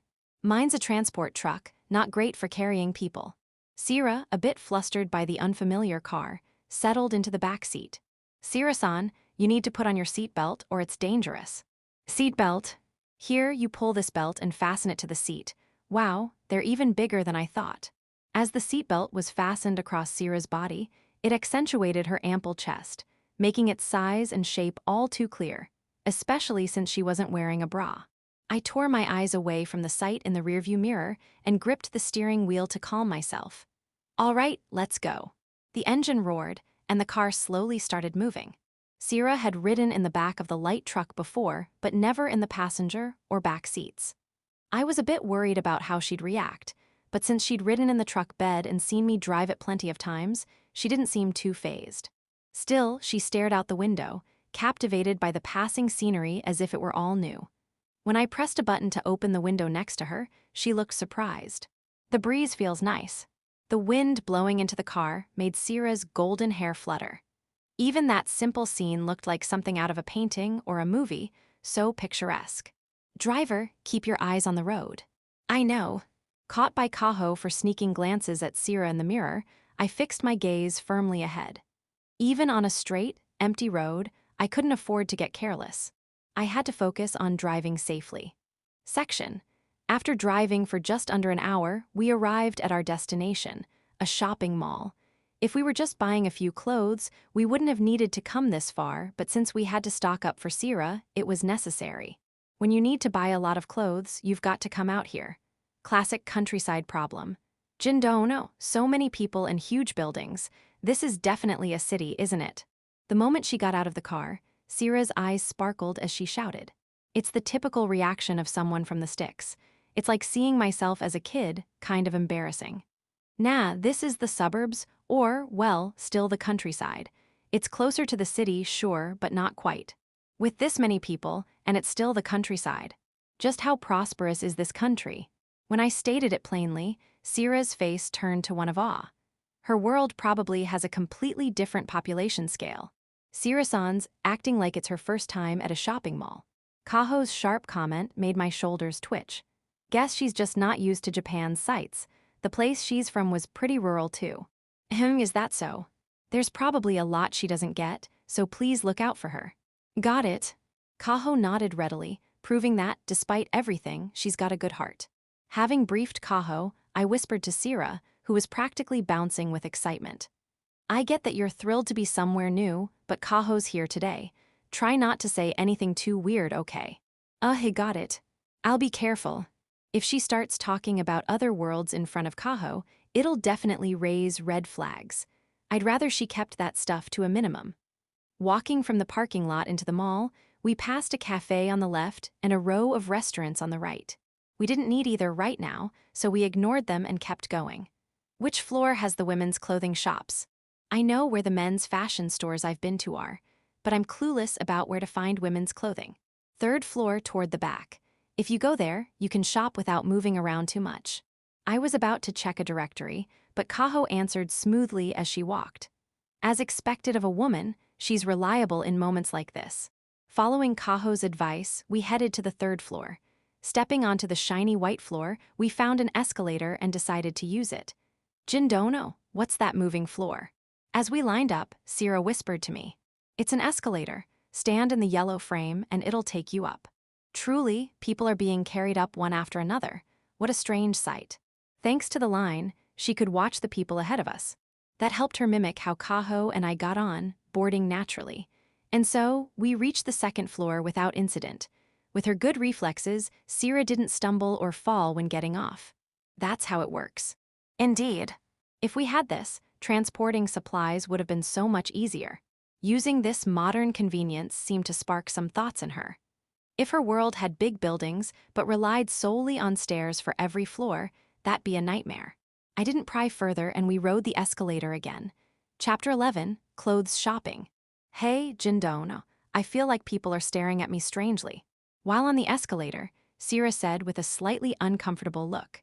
She'd been drawing attention since we entered the mall, but it seemed she only noticed now that she could calmly observe her surroundings. There aren't many people around here who look like you. You're probably just a novelty. I see. Also, you're carrying a sword. My sword is as vital as my life. I could never leave it behind. I'm not saying you should. Of course, that's part of it, but honestly, People are probably just captivated by her beauty. With more tourists around, we see foreigners in various places, but someone as stunning as Sira is rare, more like something you'd see on TV or in movies. It's no wonder she's attracting stares. Now that I look closely, all the young women around here are wearing pretty clothes. Could it be that my outfit is out of place?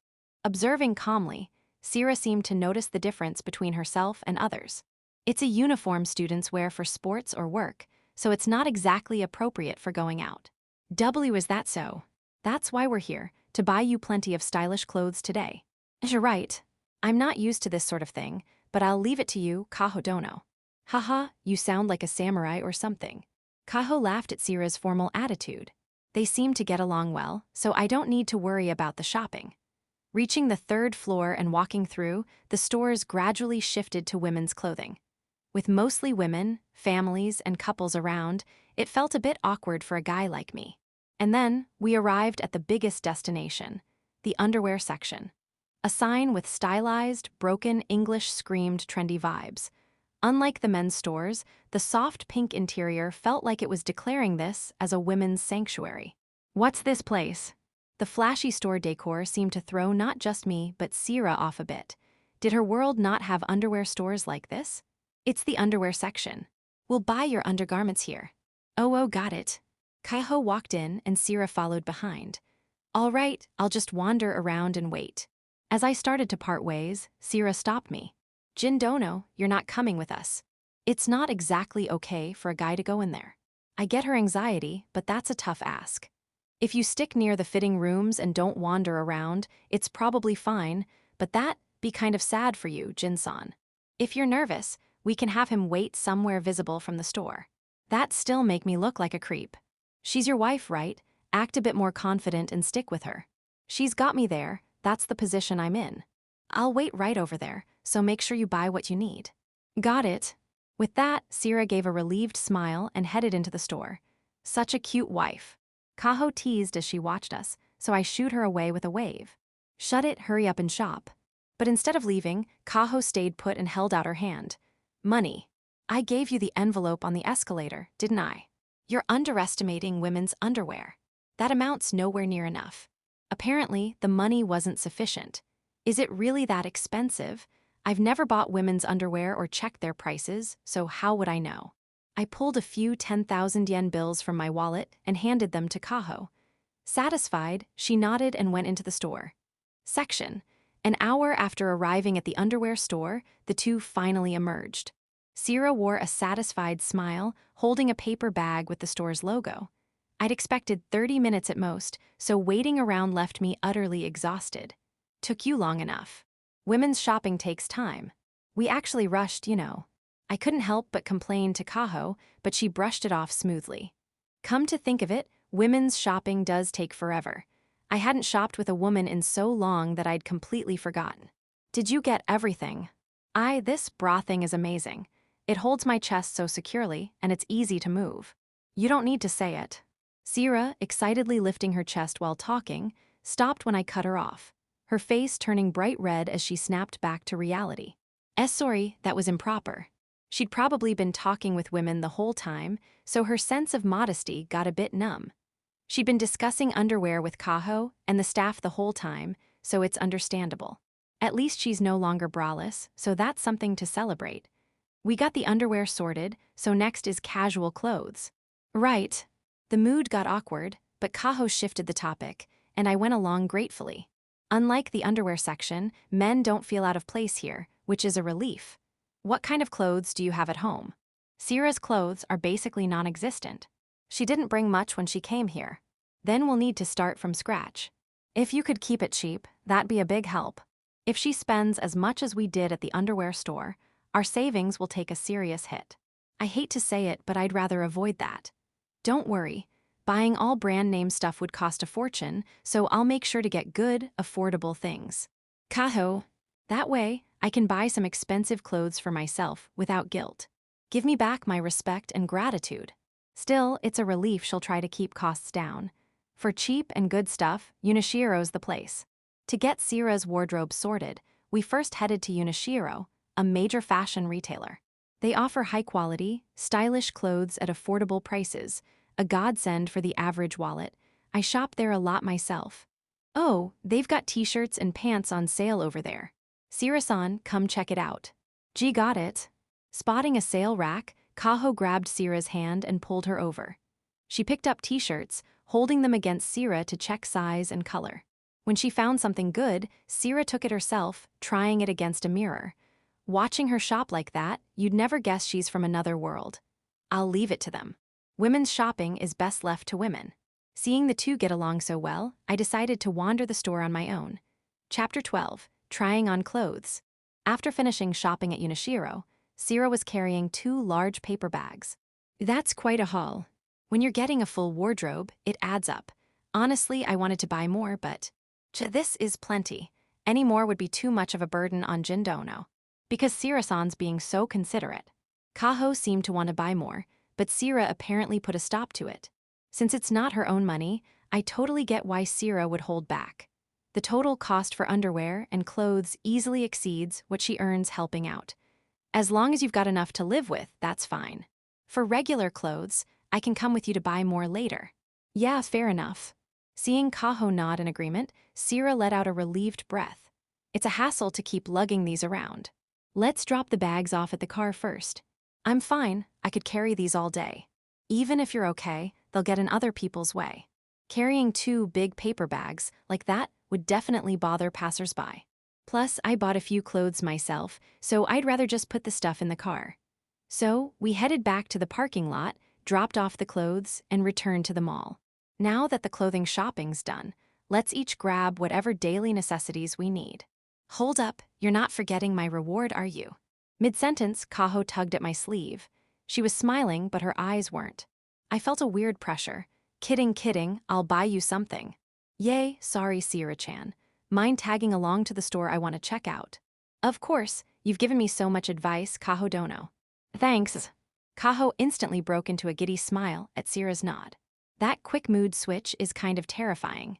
With Sira's approval, Kaho briskly led the way across the floor to a women's fashion store on the 4th floor. The logo was so stylish I couldn't even read it. How do you pronounce that? This place isn't expensive, right? It's fine, it's not that pricey. I asked Kaho while subtly checking the price tag on a nearby shirt. It's not as cheap as Unishiro, but it's not like a single shirt costs tens of thousands of yen. That was a relief, at least. Being a women's store, most of the customers were women, but there were a few men who seemed to be tagging along, so it didn't feel too awkward. Still, I stuck close to Kaho and Sira to avoid looking like a suspicious loiterer. Kaho browsed the clothes like she'd been here a million times. In stark contrast, Sira and I followed along cautiously. This place is quite different from Unishiro. That's a mass-market store, after all. Even Sira, a woman, seemed surprised by the glamorous store interior. Still, she was drawn to the pretty clothes, picking them up or touching them. Maybe she's secretly into fashion. Sira-san, are you eyeing that dress?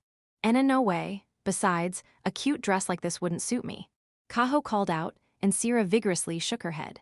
The dress she'd been touching was a pale blue one. What? With your figure, you'd totally rock it. Come on, try it on. Wait, aren't we here to buy your clothes, Kaho dono? It's free to try on, so just do it. Look, I'm trying stuff on too. As Kaho dragged her off with clothes in hand, Sira shot me a pleading look. I pretended not to notice and plopped down on a nearby chair meant for resting. I thought I heard a Jindono from behind, but I ignored it. Jin-san, check it out. While I was checking the weather for the week on my phone, Kaho came out of the fitting room. She was wearing a thin knit top with a sporty black outer layer and a mustard yellow long skirt, a fall look. Isn't that outer layer a bit oversized? Long cuts like this are trendy right now. It's fashionable. When I pointed it out, Kaho wagged her index finger side to side. Her "you don't get it" face was mildly irritating. Still, unlike Kaho, I don't come to the city often, so when she says it's the latest trend, I've got nothing to counter with. By the way, where's Sira? I'd checked out Kaho's outfit and chatted a bit, but Sira still hadn't come out. Unlike Kaho, she's not changing her whole outfit, so it shouldn't take this long. What's holding her up? I'll go check on her. Worried, Kaho headed to the fitting room. Whoa, you look gorgeous. Let's show Jin-san. W8, showing Jindono is embarrassing. Apparently, she'd finished trying on the dress ages ago, but was too shy to come out. After 5 minutes of back and forth in the fitting room, Sira finally gave in and stepped out. The pale blue dress blended perfectly with her golden hair and fair skin. As Kaho said, her great figure made the dress look stunning on its own. The only odd note was the sword in her hand. If it were a parasol or some chic accessory, she'd look like a refined young lady. She seemed incredibly embarrassed, probably because she's not used to wearing something like this. So, Jin-san, what do you think? Kaho shot me a look laced with a bit of pressure. Even I could tell what kind of response she was expecting. It's beautiful. It really suits you. Is that so? When I shared my honest thoughts, Sira's face turned bright red and she looked down. She doesn't seem used to compliments like that. Surprising, considering how gorgeous she is. You didn't say a single nice thing about my outfit, though. While I was caught off guard by Sira's shy reaction, Kaho gave me a sulky glare. I think Kaho's cute too. Thanks for the monotone compliment. When someone blatantly demands praise, it kills the mood to give it. Can't help it. After that, Kaho kept trying on clothes, and Sira got dragged into doing the same. At first, Sira was shy, but she clearly didn't hate dressing up, and halfway through, she seemed to enjoy trying things on. Yup, I think the first outer layer's the one. After an hour and a half, Kaho finally decided what she wanted. What was the point of all that trying on time then? I thought, but I knew pointing it out would put her in a bad mood, so I kept quiet. Got it. I'll go pay. Here's my points card. Take care of it. Yes, yeah. Hey. As I took the points card, Kaho gave me a serious look, like she had something to say. I know, I'm already taking it to the register. I'll pay for it together. Whoa. Jin-san's actually being considerate. Shut up, hurry and change. I pushed Kaho back toward the fitting room, channeling my irritation. I ignored her protests about not treating a lady right and headed to the register to pay. But first, I checked the price of Kaho's outer layer. 20,000 yen, huh? A bit steep for a college student's reward, but considering how much thought she put into coordinating for Sira, it's fair enough. She's good at aiming for the line where I won't complain. Kaho's definitely going to thrive out in the real world. By the time I finished paying, Kaho and Sira, back in their original clothes, came out. Here, your reward for helping out today. Thanks, man. I was short on allowance this month, so this really helps. I handed over the reward a bit early, and Kaho happily hugged the logoed paper bag. And this is for Sira. For me too. When I held out another paper bag, Sira peered inside with a puzzled look. Isn't this the dress I tried on first? Jindono, I didn't ask for this. Yeah. I wanted to buy it for you, so I did. That's okay, right? Jindono, thank you, I'll treasure it. When I stated it firmly, Sira, who'd been hesitant, broke into a happy smile. She hugged the bag with the dress like it was precious. Good to know she accepted it. Having all her clothes from Unishiro would be a bit much. She should have at least one nice outfit for going out. She's a girl, after all. Chapter 13. Food court. I'm starving. The moment we left the fashion store, Kaho declared. Sira nodded in agreement. Checking my watch, it was past 2 o'clock. No wonder they're hungry. Wanna grab some lunch? Where at? The food court. Seriously. By the way, you're paying for your own. Then food court it is. Kaho seemed dissatisfied with the choice, but when I clarified I wasn't treating, she flipped her attitude like a pro. What's a food court? I could explain, but we're almost there, so it's faster to just see it. The food court was on the same floor as the fashion store, so we arrived before I needed to explain. The open area was filled with chairs and tables, surrounded by various eateries. Whoa, so many shops lined up. Are all of these restaurants? Seeing the food court, Sira let out a stunned exclamation. Yeah, you order food from any shop you like, then sit at an empty seat and eat. With so many shops, it's hard to decide what to eat. When I explained the system, Sira started wandering, eyeing the shops. She's probably planning to circle around once to make up her mind. I'll order first and grab a seat. Got it. Kaho quickly decided what she wanted and lined up at a tendon shop. I followed Sira as she browsed the eateries, occasionally explaining the dishes. Decided on anything. Everything looks so tempting. They all seem delicious. Sira groaned, clutching her head. How about picking something we don't usually eat at home? Something we don't eat at home, that'd be bread. Yeah, our place is all about rice. Since I'm a total Japanese food guy, we don't even keep bread at home. Rice is great, but I really want bread for a change. Bread, huh? I pictured Western dishes that go with bread, but unfortunately, the food court didn't have those kinds of restaurants. There was, however, a world-famous hamburger joint. That's bread-based in a way. How about that hamburger place over there? What's a hamburger? It's like a sandwich with meat, veggies, and stuff between bread. Oh, that sounds good. Let's go with that. After my rough explanation, Sira joined the line. All right, I'll give you some money, so try ordering what you want on your own. What? You're not ordering for me, Jindono. It's practice for shopping alone. I'll be right here with you. Okay, I'll try. I've already taught Sira about money. To live independently in this world, she needs to learn to shop on her own. Kaho's here this time, but I can't tag along when she's buying women's essentials like underwear. She learned practical math in her world, so she should be able to handle shopping solo. Welcome, what would you like to order? Eek, which hamburger is delicious? I'm already worried from her opening line. Everything on the menu's gotta be tasty, right? I'd think she's clueless, but with her foreigner-like appearance, the staff gave her a kind look. Well, our teriyaki burger is the most popular. Then I'll have that. Would you like to make it a set? It's a better deal. A set. It comes with fried potatoes called fries and a drink. It's cheaper as a set, so go for it. When Sira froze at the unfamiliar system, I threw her a lifeline. Then I'll take the set. What size fries would you like? We have small, medium, and large. If the price doesn't change, I'll take the large. Got it, please choose a drink. Jindono, I have no idea what these drinks are. Sira cleared the fries hurdle, but stumbled at the drinks. The menu listed iconic drink brands, but as someone from another world, they meant nothing to her. Just go with the orange juice. Got it, I'll have orange juice. Understood. With my occasional pointers, Sira managed to complete the transaction. Phew, shopping in this world is pretty nerve-wracking. So many options, so complicated. You'll get used to it. Once you order a few times, it's no big deal. Right, I've learned about this set concept. Next time, I'll order even smoother. Sira snorted, clenching her fist with an oddly satisfied look. If I let her loose, I can see her adding sets to everything and racking up the bill. Well, if that happens, it'll be a good lesson. All right, I'm gonna order my food. Once you get your burger, head to that table where Kaho's sitting. In the distance, I could see Kaho setting down her tendon tray and taking a seat at a 4-person table. Sira nodded, and after confirming she was set, I went to order my food. Section. After picking up my order, I joined Kaho and Sira at their table.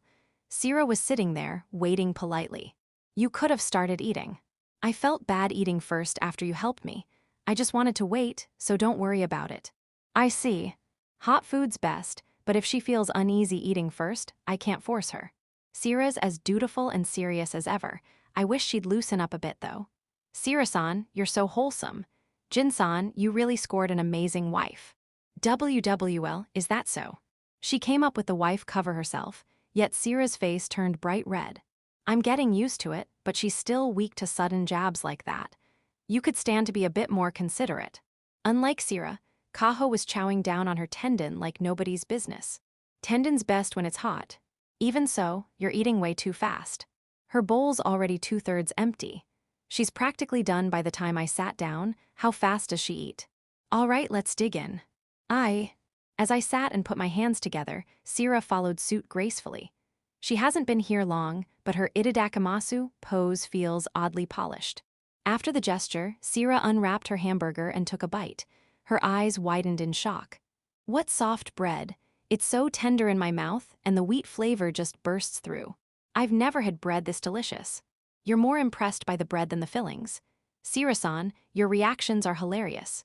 Of course, the fillings go great with it, but to think there's bread this soft and flavorful. It's a globally popular chain, after all. If you think about it, they do use good bread. Sira's otherworldly awe at the bread quality slipped out, but Kaho just laughed it off. Yeah, focusing on the bread when eating a burger is pretty rare. It's delicious. The chicken and sauce combo is perfect. I get why it's their most popular. Sira munched away, sharing her thoughts. Maybe because she's used to bread from her homeland, she's eating with gusto. Bread must taste like home to her. I'll grab some when we buy groceries later. As Sira ate happily, I started on my zaru udon. I added scallions, sesame seeds, nari, and wasabi to the dipping sauce, dipped the noodles lightly, and slurped. The texture's way better than instant noodles or store-bought ones you boil at home. The noodles slide down smoothly, and you can really taste their flavor. In hot weather like this, cold dishes like this hit the spot. Jindono, isn't that bad manners? As I slurped my noodles, Sira gave me a disapproving look. Nah, that's how you eat zaru udon. Is that so? Yup, slurping's the standard way. Kaho answered Sira's hesitant question. I've heard on TV that foreigners, unused to slurping culture, get shocked seeing Japanese people slurp noodles. It's probably the same thing. If you've never tried it, give it a go, Sira-san. W at me. Yeah, try a bite.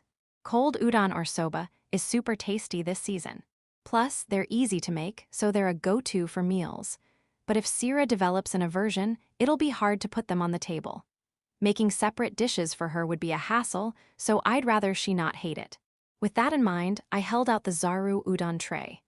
But these are the chopsticks Jindono used. Eating with them would be, an indirect kiss. Hearing Sira's mumbled words, I realized I hadn't thought it through. Huh. You're Jinsan's wife, right? You're worried about that now. I was about to grab a new pair of chopsticks or a fork, but Kaho jumped in with that. Yeah, it's weird for a wife to care about an indirect kiss at this point. If a couple we knew acted like that, I'd wonder how platonic their relationship was. And no, I was kidding, I'll eat. Hearing Kaho's suspicious tone, Sira quickly grabbed the chopsticks. Her struggle to carry the noodles with unfamiliar chopsticks looked painfully like she was trying to uphold her cover story. Clumsily, she lifted the noodles, dipped them in the sauce, and put them in her mouth. Unsure how to slurp, she froze with the noodles half in her mouth. Suck in air with your mouth to slurp the noodles. Kaho explained, and Sira managed to slurp them down with a churu-churu. So how is it? It's quite tasty. She tried to act calm, but her ears were faintly red. She's probably too hung up on the indirect kiss to really taste it. When Sira finished her bite, the tray came back to me. Naturally, the chopsticks were the ones she'd just used. With Kaho right there, I couldn't swap them out just because my wife used them. That'd make it look like we're on bad terms or something. So I acted unbothered and resumed eating with the same chopsticks. The moment I put them in my mouth, Sira let out a small gasp, her face turning bright red. Stop it. I'm not that unaffected, so don't react like that. It's gonna ruin the taste of my zaru udon. Chapter 14, Grocery Section. All right, all that's left is to grab some groceries and daily necessities. Yup. After finishing lunch, we moved on to the remaining errands. Let's take the elevator down. Good idea. The floor with daily necessities and groceries is on the first floor. Using the escalator to go down feels like a hassle. Agreeing with Kaho's suggestion, we headed to the nearest elevator. Then Sira, walking behind, gently tugged my sleeve and whispered, Jindono, what's an elevator? Oh, it's like a lift, a box you step into that moves people or stuff between floors. It's even easier than an escalator. There's a machine that moves you between floors easier than an escalator. Yup. Explaining it simply, Sira's face lit up with shock. To think, with something as convenient as an escalator, they'd invent an even more convenient device. The people of this world have an endless appetite for lazy desires. When she puts it like that, maybe she's got a point. Sira's comments make me appreciate the things around me in a new way. We reached the elevator area.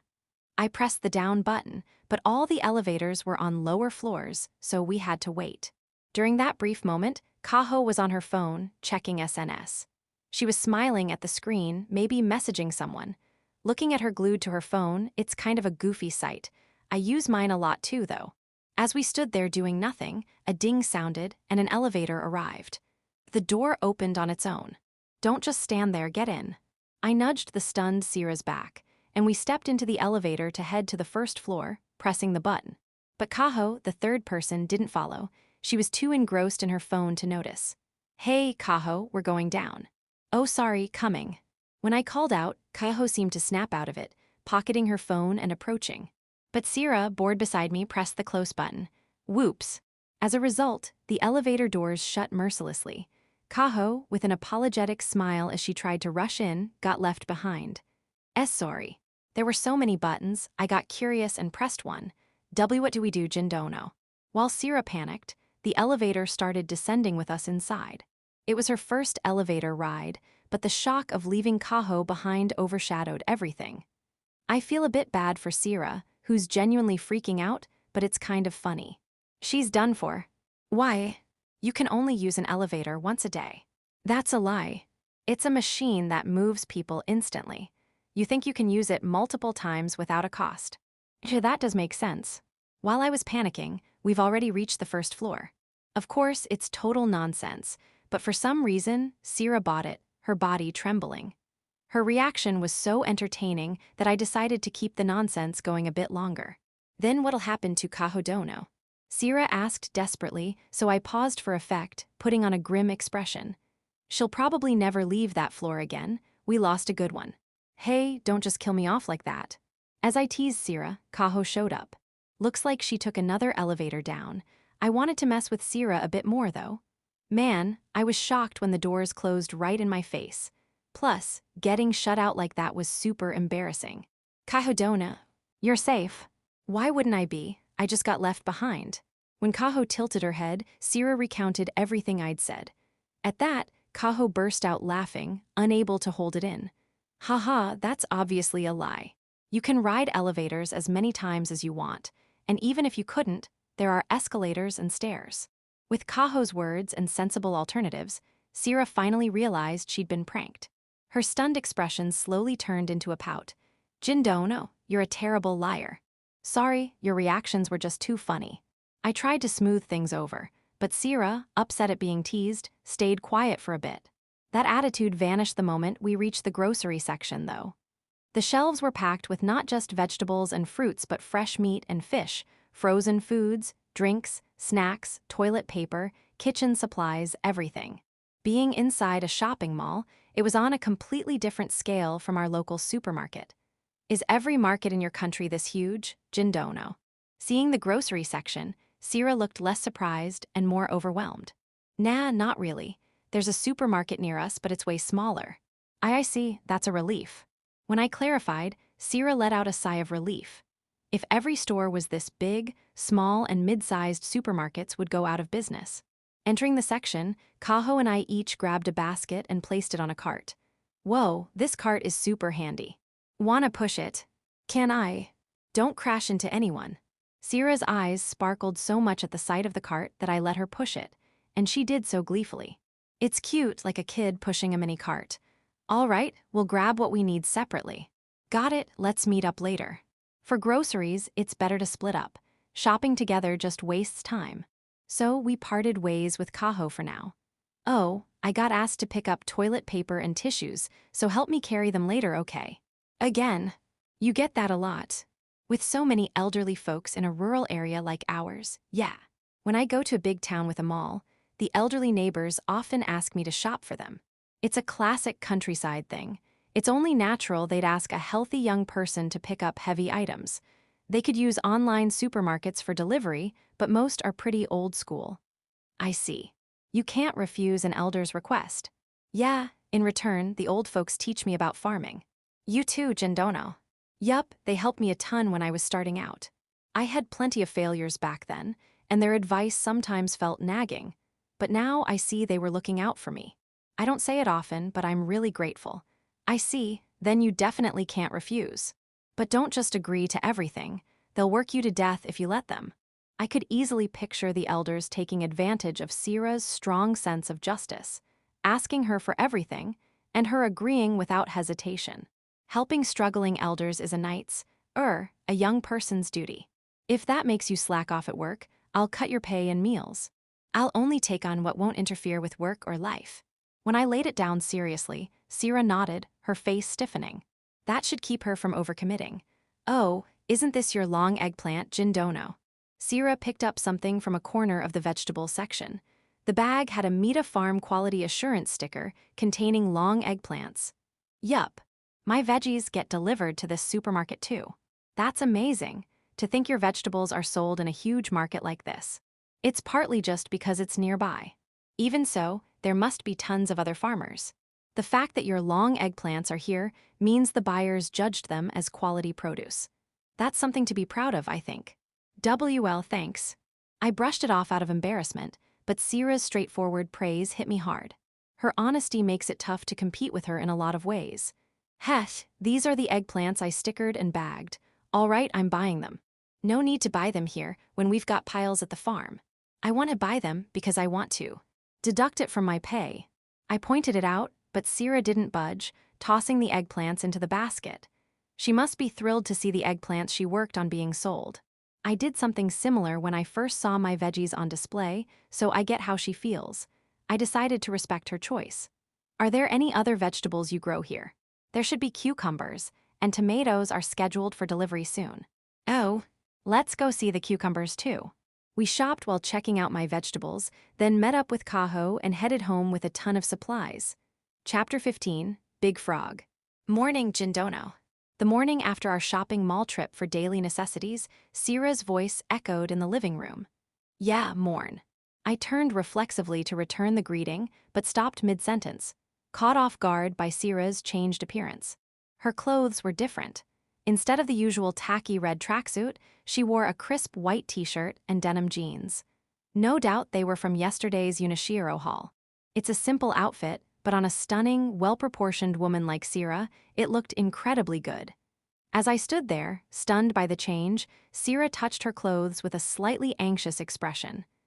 How do I look? My outfit isn't weird, is it? Relax, it's not weird at all. Good, that's a relief. When I nodded in response, Sierra's face softened with relief. A gold necklace gleamed at her chest, probably Kaho's touch for a little flair. Kaho, a university student in the suburbs who dreams of city life, definitely has a knack for fashion. Kaho really picked out stuff that suits you. Gotta thank her properly. I muttered to myself, but Sierra suddenly let out a loud gasp. What's wrong? I forgot to properly thank Kaho Dono. Oh yeah, things got hectic at the end with hauling supplies and dropping stuff off at home. I thought she'd made some huge mistake, but it was no big deal. To be so indebted to her and not say thanks is rude. I must thank Kaho Dono. To Sierra, though, it seemed pretty serious. She started to bolt out of the house the moment she realized it. Wait. You don't even know where Kaho is. When I stopped her, Sierra calmed down and halted her rush outside. A knight should stay composed in times like this. I act before thinking. It's my bad habit. My apologies, Sierra said, deflating a bit. Good to know she's at least aware of it. First, I'll check if Kaho's home. How do you check? You send a message with a device like this. It lets you contact someone with the same device, no matter how far away. Anywhere. Pretty much, unless you're deep in the mountains or underground. How convenient. With communication like this, a battlefield would be transformed. Sierra shuddered as she watched me send a message to Kaho.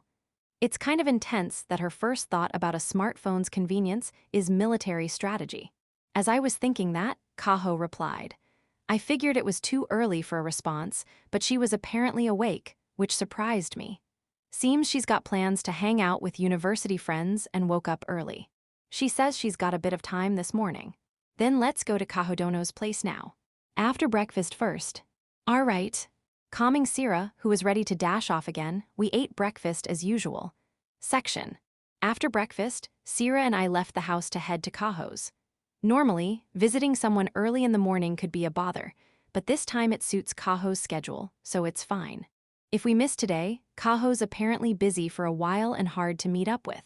Kaho's house is about a 15-minute walk from ours. It's the countryside, so there aren't any crosswalks or complicated roads, just follow the path straight. It's just past 7:30. The sun's rising and the temperature's starting to climb. This time of day is still comfortable enough. If it stayed this cool all day, work would be so much easier and more consistent. Rice paddies stretch around us, their surfaces reflecting the blue sky and white clouds. It's a ridiculously nature-soaked, middle-of-nowhere countryside. As we walked, taking in the scenery, a toad hopped out from the paddy. The countryside's full of nature and critters, so this is an everyday sight, but Sierra's reaction was dramatic. Big Frog. Shouting an unfamiliar name, she drew her sword. The midsummer sunlight glinted dully off the blade she held. Not exactly a fitting scene for a peaceful rural setting. Hey, Hey, what are you doing? I told her not to draw her sword, yet here she is pulling it out on a random road. What's she thinking? Where's all that talk about knights not drawing their swords recklessly? Jindono, you said this world has no monsters, but was that a lie? This is unmistakably a juvenile big frog. Stay back, Jindono. What is this lady knight even talking about? Sighing, I smacked the back of Sira's head as she readied her sword. Ow, what was that for? I don't know if it looks like a monster from your world, but this is just a creature called a frog. It's not a monster. Is that so? Sorry, it looked so much like a monster from my world. What's this big frog thing anyway? It's about the size of this frog, but stretched to 5 meters long. A 5-meter frog. That's a thing. From a modern perspective, the biggest frog I can imagine is maybe a bullfrog. A frog bigger than that is hard to even picture. They often appear in rural areas, swallowing livestock or people whole, a terrifying monster. In my first battle against a big frog, its long tongue nearly wrapped me up, and I almost got swallowed. I don't know much about her world, but I could tell Sira has some frog-related trauma. Well, this world doesn't have anything like big frogs, so relax. Around here, you'll see frogs a lot, but they're all small. Seems so, they don't seem to attack us at all. Just animals. If you get it, put the sword away already. Sorry, I'll be more careful. I really don't want to deal with her getting arrested for violating weapon laws. Confirming she'd sheathed her sword, we continued walking. But Sira was still wary, eyeing the toad cautiously. Feeling mischievous, I crept up behind the toad. Sensing danger, it hopped toward Sira. Wah! Sira collapsed onto the roadside, as if her legs gave out. The toad, unbothered, hopped past her and back to the patty. Ha ha ha ha, scared of a little frog, wait, don't draw your sword, my bad. Her reaction was so funny I couldn't stop laughing, but when she put on a serious face and reached for her sheath, I panicked. On second thought, I'm no match for her in a fight. I shouldn't tick her off too much. I spent the rest of the walk to Kaho's house trying to cheer Sira up. Section, Audiobook by Masquerade at Masquerade Audiobooks. Chapter 16. Sweets Shop. After a 15-minute walk from home, we reached our destination, the Oba Sweets Shop. It's got a retro vibe, straight out of a Showaira sweets shop. Outside, there's a gacha machine and a freezer stuffed with ice cream. Sliding open the door with a rattle, we stepped inside to find shelves packed wall-to-wall with candies. Toys that sparked nostalgia hung on the walls. This is Kaho Dono's house. Technically, it's the sweets shop her family runs. Welcome, you two. What's with the sudden visit?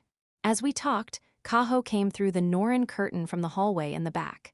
Sira said she hadn't properly thanked you for yesterday. Kaho Dono, you helped me so much yesterday. I came to say thank you. Thanks to you, I got lots of great clothes. Oh, you're already wearing the stuff we bought. Yup, with your beauty and figure, Sira-san, simple outfits look super cool. Seeing Sira's outfit of the day, Kaho beamed like it was her own triumph.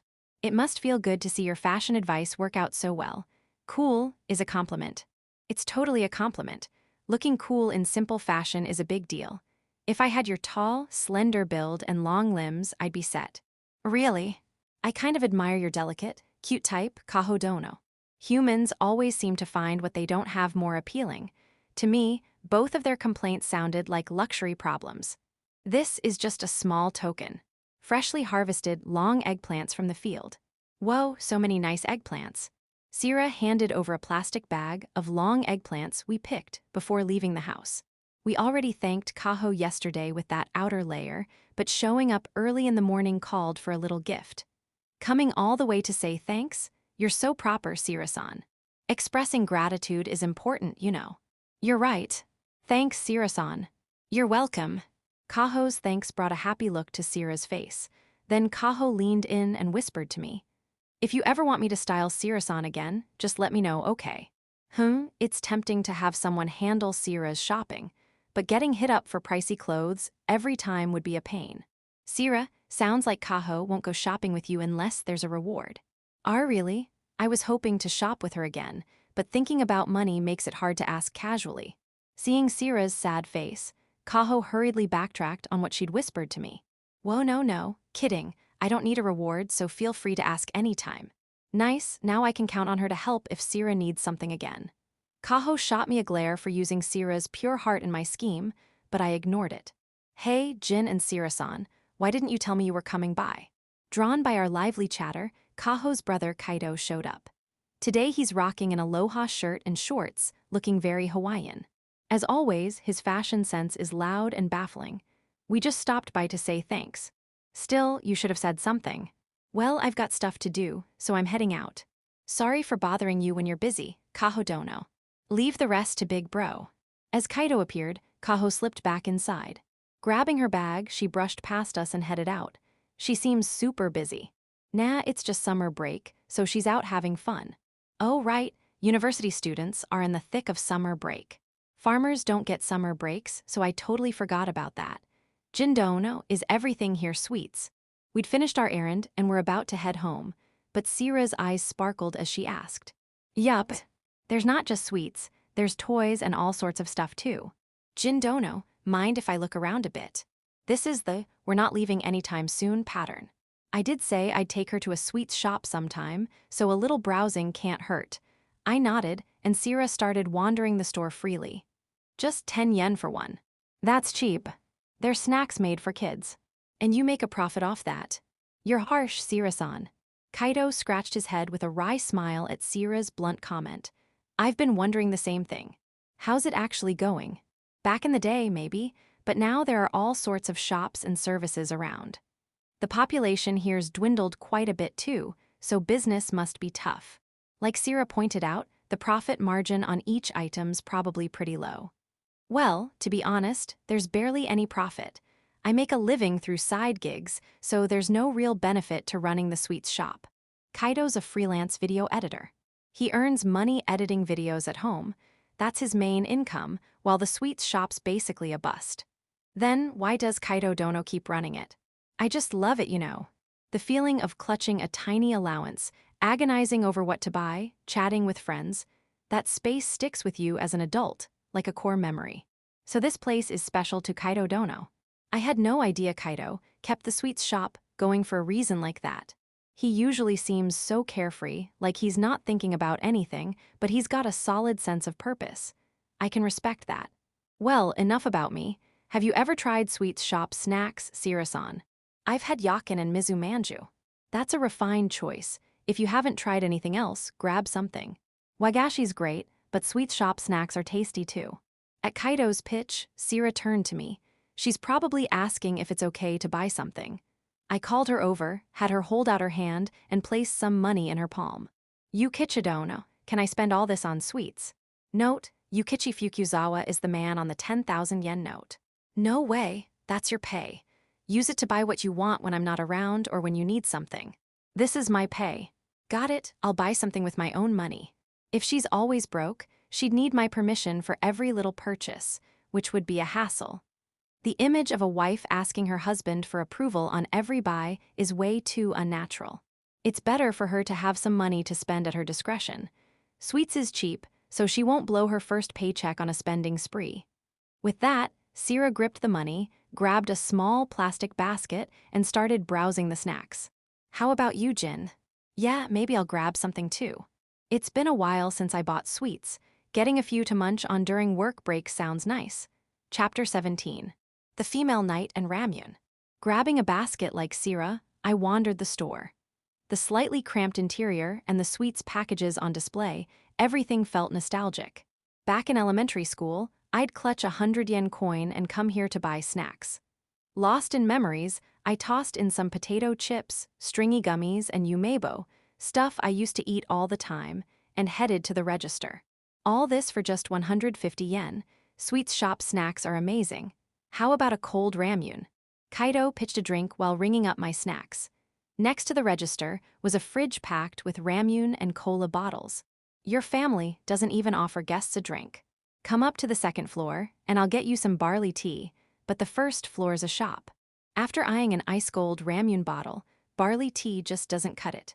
To one ramyun then. Thanks for the purchase. Negotiation failed, and Kaido roped me into buying a ramyun. Talk about a shrewd salesman. I'll throw in a ramyun for free for Sira-san. Hey, it's her first time as a customer. I protested the difference in treatment, but Kaido just laughed it off. If that's the case, he could have given me a freebie too. Feeling a bit miffed, I sat down on the tatami space in the back. Sierra, done with her checkout, plopped down next to me. You bought a lot. Everything caught my eye. To think all this costs less than 300 yen, sweets are so cheap. Sierra echoed the same thought I'd had earlier. By the way, how do you drink this ramyun? There's a round thing blocking the opening. Oh, press the cap down with the plunger. That'll push the marble inside. As I explained and opened my ramyun, Sierra copied me and successfully opened hers. It dropped. Don't take the plunger off for about 5 seconds. The carbonation might make it spray. Ahem. The drink sprays. I don't get it, but I'll hold still for a bit. Tilting her head, Sierra waited, then cautiously removed the plunger. The bottle's shape and color are so pretty, Sierra said, staring at the ramyun bottle. The light blue bottle held clear liquid, with carbonation bubbles gently rising from bottom to top. Thanks to the fridge, the bottle was ice cold, with water droplets forming on its surface.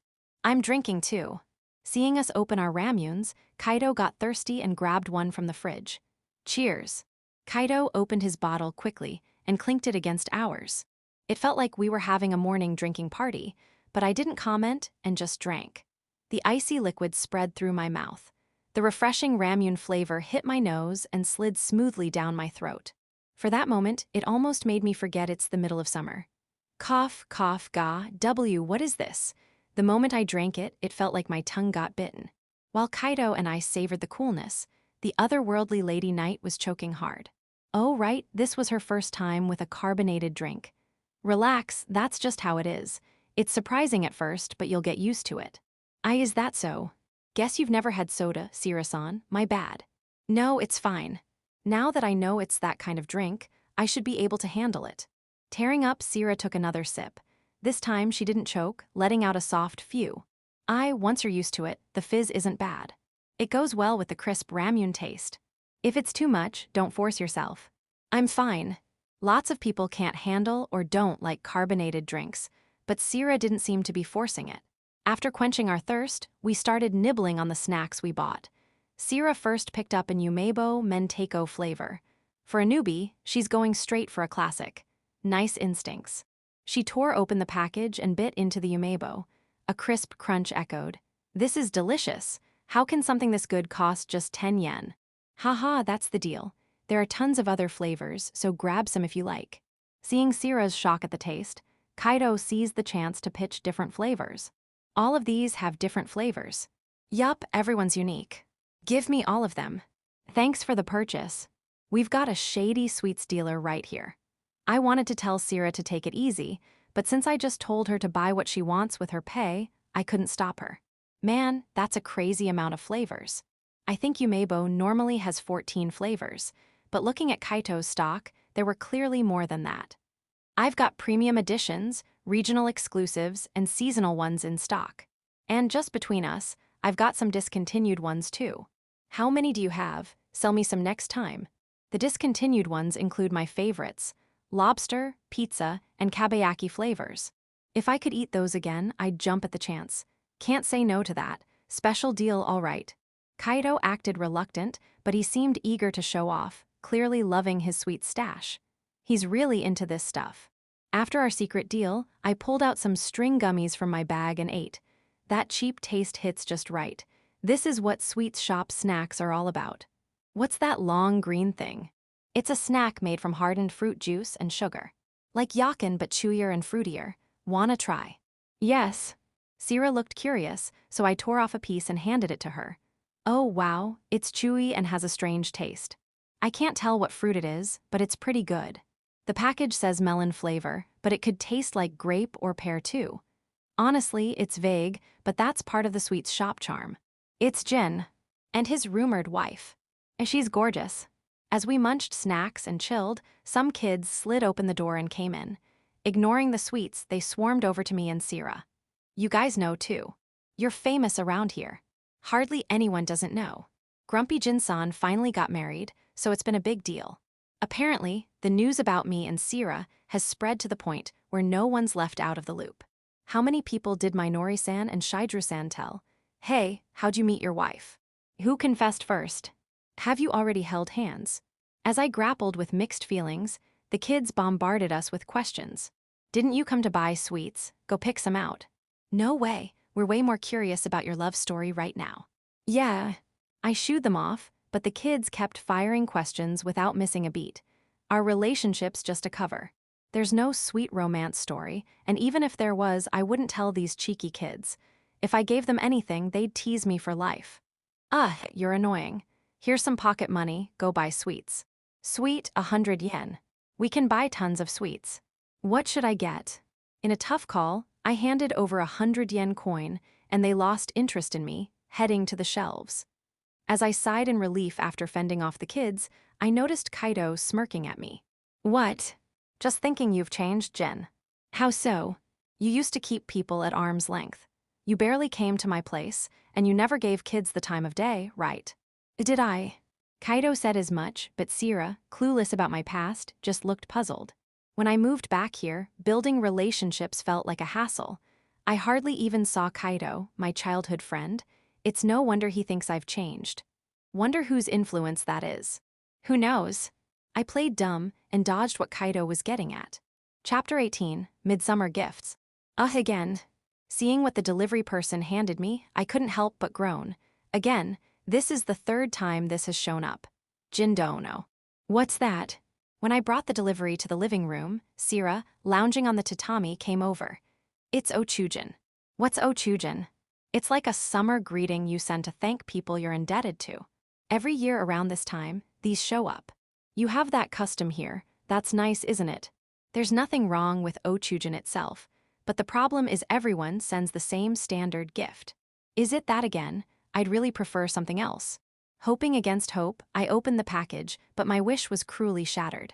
The wooden box had elegant calligraphy reading, hand-stretched sumn. Nice texture on this box.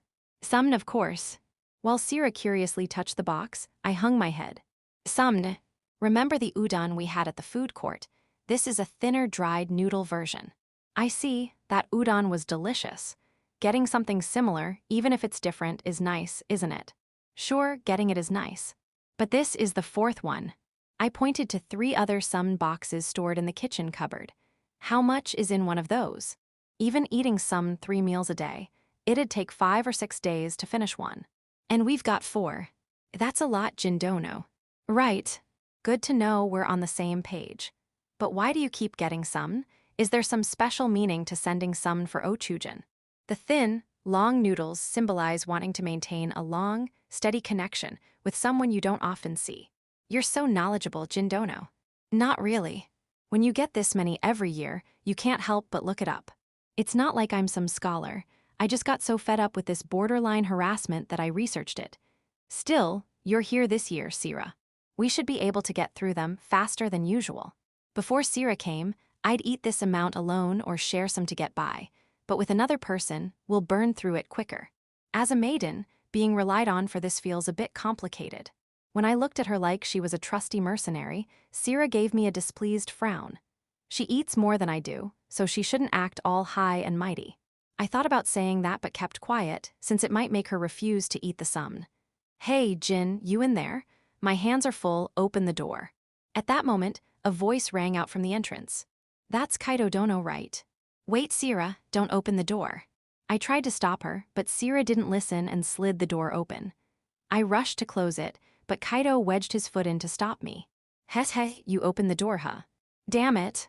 Jindono, why are you so upset? Kaido Dono came all this way. Sira, clueless about the situation, tilted her head casually.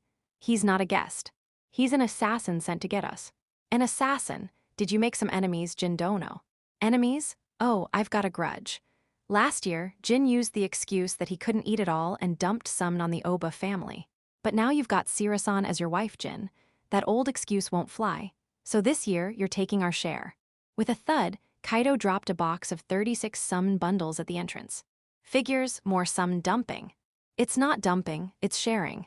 We're not the only ones getting summed for Ochujin. Everyone gets it and ends up with too much, so around this time, the great summed push-off begins. So that's what you meant by assassin. I didn't know, and I've done something terrible.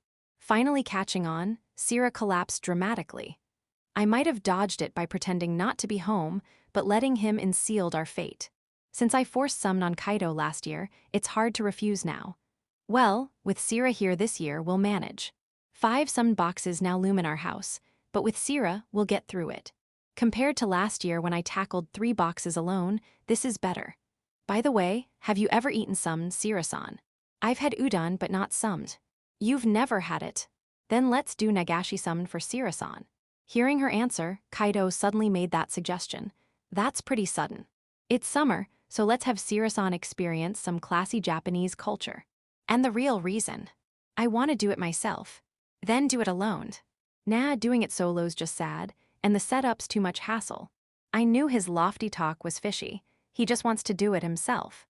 I don't know what nagashi summed is, but I'm interested in refined food culture. Sira, still unclear on what it is, got curious. I don't mind doing it, but do you have the gear?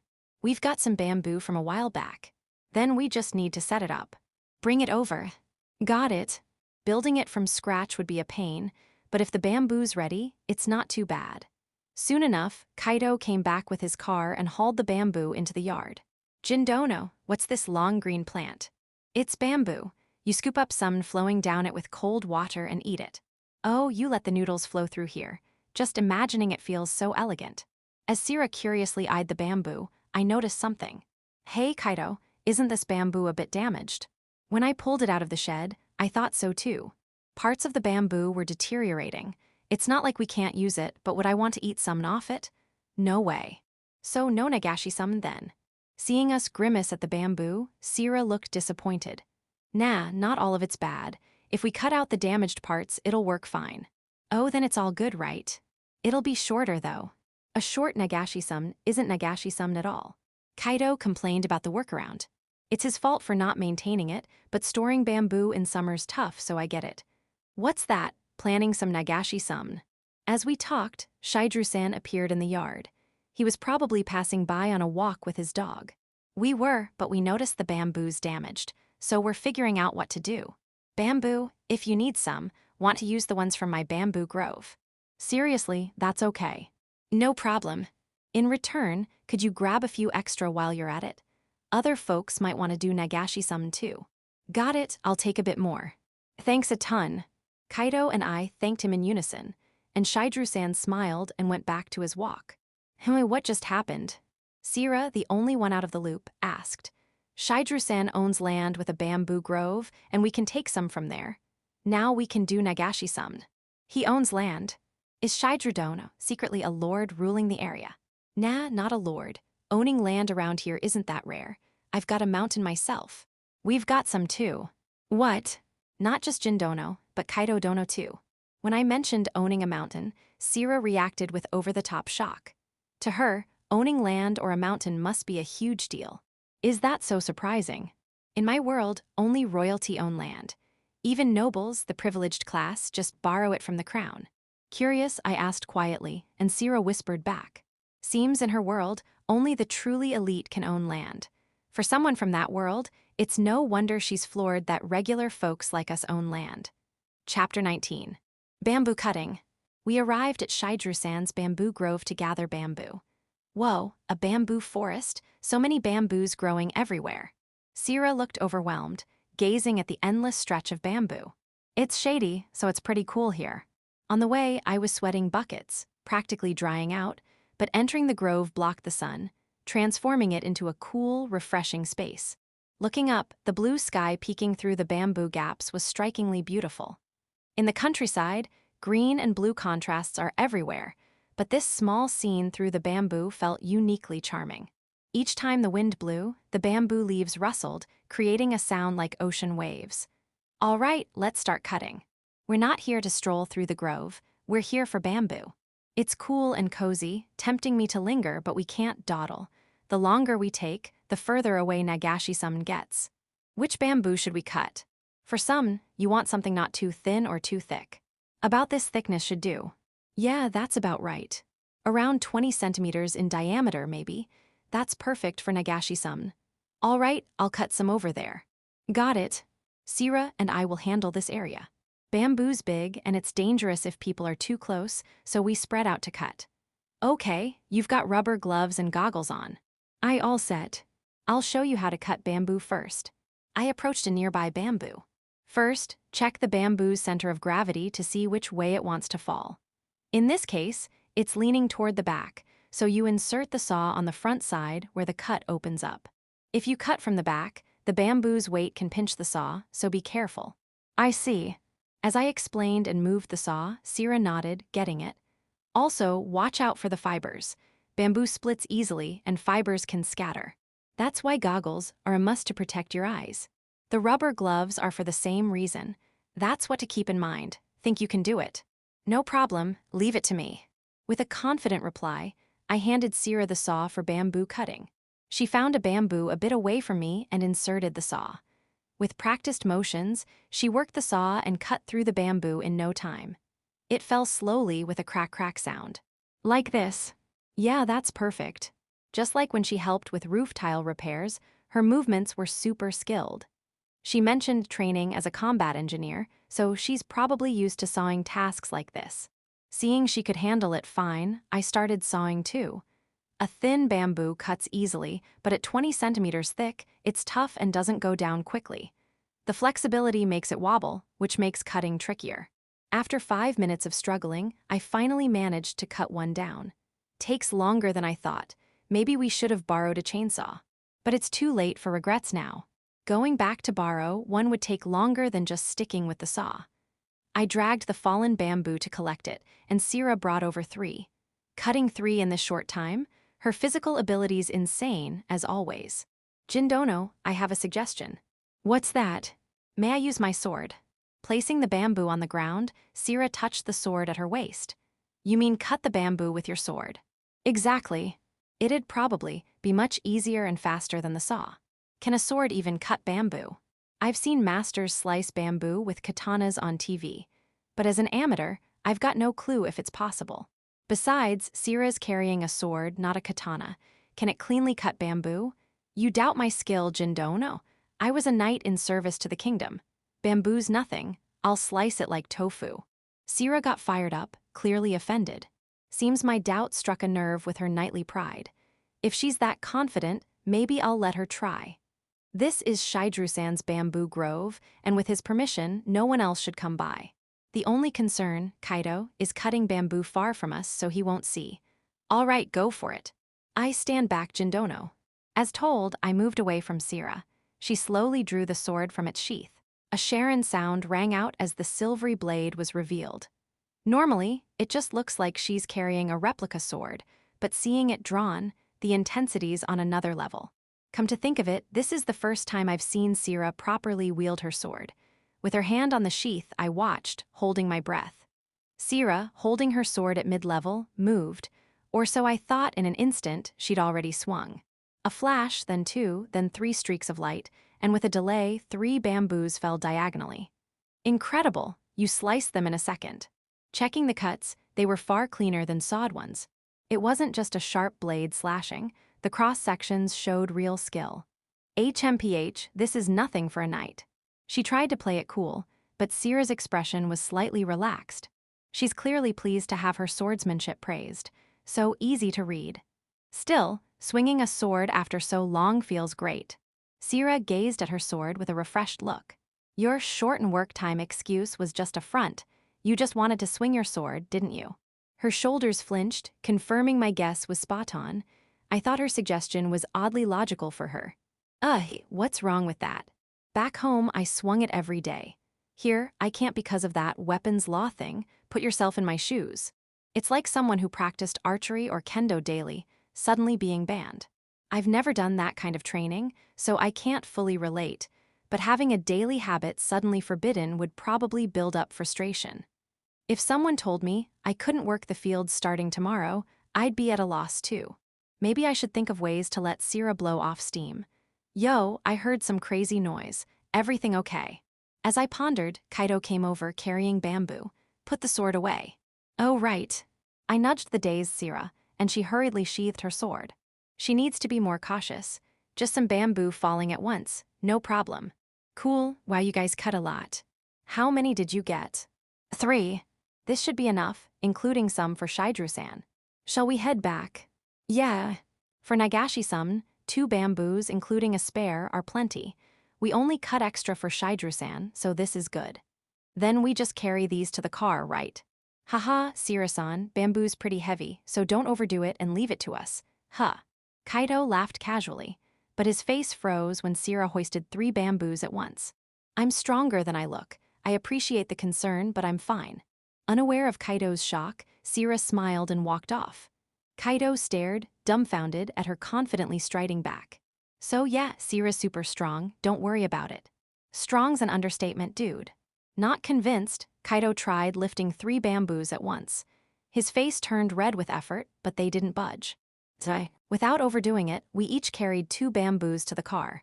Chapter 20, Nagashi Summed. Back home with the bamboo, we got right to work processing it for Nagashi Summed. Flowing noodles. First, we split the bamboo. Setting the bamboo in the yard, I used a hatchet and hammer to have it. No need to cut all the way through, just make a cut about 1/3 of the way, and lifting it splits it cleanly. Once split, the bamboo revealed its beautiful grainy color. But the nodes were in the way, so I smashed them with a hammer and smoothed them with a chisel. Skip this step, and the sum gets caught, which is a pain. After flattening the nodes, I dragged the garden hose over to test the water flow. Twisting the faucet, water gushed from the hose, flowing cleanly over the bamboo. All right, just assembly left. I'll boil the sum, so you 2 handle the setup. Got it. With this much done, 3 people aren't needed. Leaving assembly to Kaido and Sira, I went inside to prep the sum. I filled a pot with plenty of water and set it on the stove. While waiting for it to boil, I chopped green onions, ginger and myoga and prepped sesame seeds. Standard condiments might get boring, so I also prepared cucumber, scrambled eggs, canned tuna, and kimchi for variety. While setting up the flavor options, the water boiled, so I added the ochujin sum. Spreading the noodles with chopsticks, I let it boil again, then covered the pot and turned off the heat. That's all it takes to cook sum. The noodles are so thin that boiling them too hard makes them sticky and ruins the taste. This method's enough. After about 5 minutes, I checked, and the sum was perfectly cooked. Washing it in cold water to remove the starch, I then chilled it in ice water. Now it won't get sticky even after time passes, perfect sum ready. With the sum set done, I loaded it onto a tray and brought it to the porch, just as Sira's voice rang out. Looking over, I saw a long bamboo propped up by tripods, a splendid Nagashi sum setup. Sira, can you call Shidru-san and Minori-san? Shidru-san gave us the bamboo, so even though we took extra, we should invite them. Plus, it'll help use up the sum faster. Got it, I'm off. Sira dashed out of the yard toward the Sekia couple's place. She's like a dog sometimes. Whoa, not just condiments but side dishes too. Standard stuff alone gets old. Is the dipping sauce homemade from dashi? It's store-bought. Figured. I don't have the energy to make sauce from scratch, so deal with it. Besides, Kaido's got no right to complain when he's mooching. Jindo, no, I brought them. As I set up outdoor high chairs, Sira returned. Behind her were Shidru-san and Minori-san. Thanks to Shidru-san, we got great bamboo. Thank you. Good to see you got some nice ones. I haven't had lunch yet, so I'll join you. Please, please. Nice, our team's powered up big time. We might burn through the sum quick this year. It's a bit much to keep mooching, so I brought a little something. Oh, maybe a side dish that goes with sum? Minori-san's cooking is always delicious, so that'd be great. I got my hopes up, but she handed me sum. 36 bundles, more sum. Sorry, dear, we got a ton ourselves and we're struggling. Since we're older, our appetites aren't what they used to be, so you and Sira-chan, being young, can handle it. Why yes, thank you for the thought. They've helped us a lot, and hearing the elderly couple, I couldn't refuse. I meant to reduce our sum stock, but it's only grown. Haha, Jin's getting crushed in this year's sum-sharing war. Seeing me slump, Kaido laughed gleefully. Shut up. I went through all this trouble, you better pull your weight too. I know. Nagashi sum gets me hyped, so I eat a ton. Glaring at him, Kaido grinned and gave a thumbs up. I set out dishes and dipping sauce for everyone, and it was finally time to start Nagashi sum. Can't make guests handle the flow, so I took on the role of sum pourer. Lined up at the flow station were Sira, Shidru-san, Minori-san, and Kaido in that order. Each held a bowl of dipping sauce and chopsticks, ready to go. Sira-chan, do your best to scoop those noodles. Got it, Minori-dono. Cheered on by Minori-san, Sira gripped her chopsticks, ready for the flowing sum. Knowing it's her first time, Minori-san's rooting for her. Sierra's still clumsy with chopsticks, so I'm a bit worried she can scoop properly, but that's part of the fun. Let's see her try. Here we go. With a shout, I lifted noodles from the colander and dropped them in. The moment they hit the water, the salmon rode the current, gliding smoothly. It reached Sierra, waiting at the front in a flash. Now, eyes wide, Sierra swiftly scooped with her chopsticks, but only a few strands caught on them. Oh. Got him. The rest of the salmon was split between Shidru-san and Kaido. Delicious. Yeah, cold stuff hits different this season. With satisfying slurps, Kaido and Shidru-san savored their catch. He my salmon. It's okay, Sierra-chan. There's plenty more salmon. Right, I'll keep trying. Sierra looked down, but perked up with Minori-san's encouragement. Minori-san also taught her how to hold chopsticks. It's still awkward, but it's taking shape. She might get it next time. Watching them, I dropped the second batch. To make it easier for Sierra, I sent a bit more noodles her way. I got it, Minori Dono. This time she scooped successfully, her chopsticks holding a bundle of salmon. Everyone clapped as Sierra proudly showed off her catch. Well done. Dip it in the sauce and try it. Urged by Minori-san, Sierra dipped her salmon and ate. Salmon's so cold and delicious. The noodles are thinner than udon, so it goes down so smoothly. Sierra's face lit up with delight. I figured she'd like it since she enjoyed udon, and it seems salmon's a hit too. While she marveled, I sent the third, fourth, and fifth batches in quick succession. Minori-san, Shidru-san, and Kaido scooped and ate effortlessly, no fumbling like Sierra. Good, eat lots and help burn through this salmon. Keep 'em coming. Checking everyone's eating pace, I kept the salmon flowing. Pouring might seem boring, but dropping noodles into the water's surprisingly fun, so I don't mind. Sierra missed a lot at first, but gradually got the hang of it, missing less and less. Sierra-chan, you're getting good at scooping. Thanks to your guidance, Minori Dono. As long as I'm here, no noodles will pass me. Let some through, or I won't get any. As Sierra improved, Kaido at the end of the line was getting less. That back and forth's part of the Nagashi-sum charm. Seeing Kaito's sad face, Minori-san and Shidru-san laughed. Jindo no, let me take over. As I watched the lively scene and poured some, Sierra came over. It's your first time, so just enjoy it. No need to worry about me. I appreciate that, but I also just want to try pouring the noodles. Seems it's half concern, half curiosity. If she's eager to try, I'll let her. All right, go for it. I switched with Sierra, handing her the noodles and chopsticks. We're getting full, so Jing-kun and Kaido-kun, you two take the front. Thank you. The two seemed satisfied, so Kaido and I took the front spots. Here we go. From the top, Sierra shouted and poured a scoop of noodles, but she clearly used too much. The noodles flowed fast at first but got stuck halfway. Oh. The noodles stopped. You poured too many. I see. Nodding, Sierra poked the stuck clump with her chopsticks. The noodles loosened and came rushing down. Jin, you gotta scoop a ton or it'll flow past. Grab as much as you can. Even loosened, the amount didn't decrease. Kaido and I scooped as much as we could. Somehow, we managed and none flowed past. But our bowls were now packed with way more than a single bite's worth. Still, it's just some. I slurped the noodles soaked in dipping sauce. Yeah, delicious. The thin noodles had a firm texture, with clear wheat and salt flavors. Best of all, the smooth throat feel was perfect with cold dipping sauce. Eating this really screams summer. Totally. As someone tormented by Ochujin sum every year, this makes it feel like summer's truly here. Next batch. Keep it reasonable this time. After we finished, Sierra sent the next batch. This time, it was a bite-sized amount, flowing without clogging. Kaido and I scooped and ate normally. Yup, Nagashi-sum's all about eating bite-sized portions one after another. That huge clump earlier just didn't feel right. The sauce-coated noodles slid down my throat with a slurp.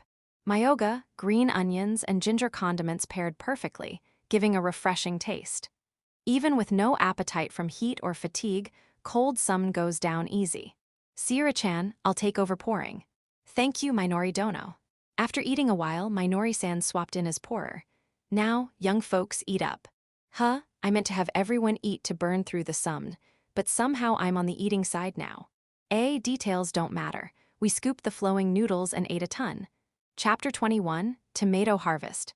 After breakfast, Sierra and I left the house as usual and headed to the greenhouse. Jindono, are we harvesting long eggplants today too? Nah, today's tomatoes. Our greenhouse grows not just long eggplants, but tomatoes too. Come to think of it, you mentioned growing tomatoes at the big market. I'm looking forward to it. The big market's probably the shopping mall's grocery section. When she saw my eggplants on sale there, I briefly mentioned what else we grow. Stepping into the greenhouse, we were greeted by rows of tomato seedlings. Compared to eggplants, these are shorter with fewer leaves. I trimmed the unnecessary ones to make harvesting easier. Extra leaves prevent nutrients from reaching the fruit, so they need to be cut, plus they'd get in the way during harvest. So it's not just about watering and growing. Right, you've got to tailor your approach to each vegetable's needs for efficient growth. That means adjusting temperature, moving plants, trimming leaves or fruit, or adding fertilizer. With tomatoes, leaves below the fruit-bearing parts aren't needed. Keeping the base clear and well-ventilated prevents diseases like mold, but overtrimming stops photosynthesis, so you've got to balance it carefully. The food we eat daily is grown with such detailed care by farmers like you, Jindono. I had no idea before coming here. People uninterested in agriculture don't think about the process, but knowing the effort makes farmers across the country happy when you eat their stuff. That's why I'm grateful to you, Jindono. Thanks. Growing and delivering veggies alone, I rarely got direct thanks from consumers. So honestly, I wasn't sure how to react to her words. What's the right response here? Anyway, let's start harvesting. How do I do it? It's not hard. Just pluck them by hand and snip off the extra stem with scissors. Well, like with eggplants, I pushed a cart with a container and showed her how to harvest. For some reason, Sierra let out a surprised yelp. What's up? Those tomatoes are still green. Are you sure we should pick them? I wondered what startled her, but she was shocked about harvesting green tomatoes. The ones I picked had a slight red tint but were still mostly green. Yeah, it's fine. We send them to the co-op, and by the time they're boxed and shipped, they ripen to red. Ripen. Some vegetables and fruits get sweeter or softer if you let them sit after picking. We prep them like this. There's a technique like that. In this warm season, they ripen fast. If we pick them red and ship them, they'd spoil by the time they reached customers. I see. What about those red ones over there? Sierra pointed to some fully red tomatoes. Embarrassing to admit, but right after my big explanation, I'd made a classic mistake. Tomatoes on the lowest tier get hidden by leaves and are easy to miss. I'm only human, little oversights like this happen. Those go to the unmanned stall, or we eat them ourselves. By the time they're shipped, they'd be past their peak. They're not sellable like that, so we can eat them after we finish harvesting and settle down. Got it. Calming Sierra, who looked eager to eat now, I had her focus on work. After teaching her a few more pointers, she rolled the cart and started harvesting tomatoes. Yup, she's got the hang of tomatoes too. Leaving her to that row, I moved to another to harvest. Pushing the cart, I spotted a big green tomato. Plucking it by hand, I snipped off the excess stem. Leaving stems on can rub and damage the fruit during transport. After trimming, I placed it in the container. I kept harvesting and adding to the container, repeating the process. This is tough on the back. As I worked, I couldn't see Sierra but heard her groan. Checking the lowest tier's rough.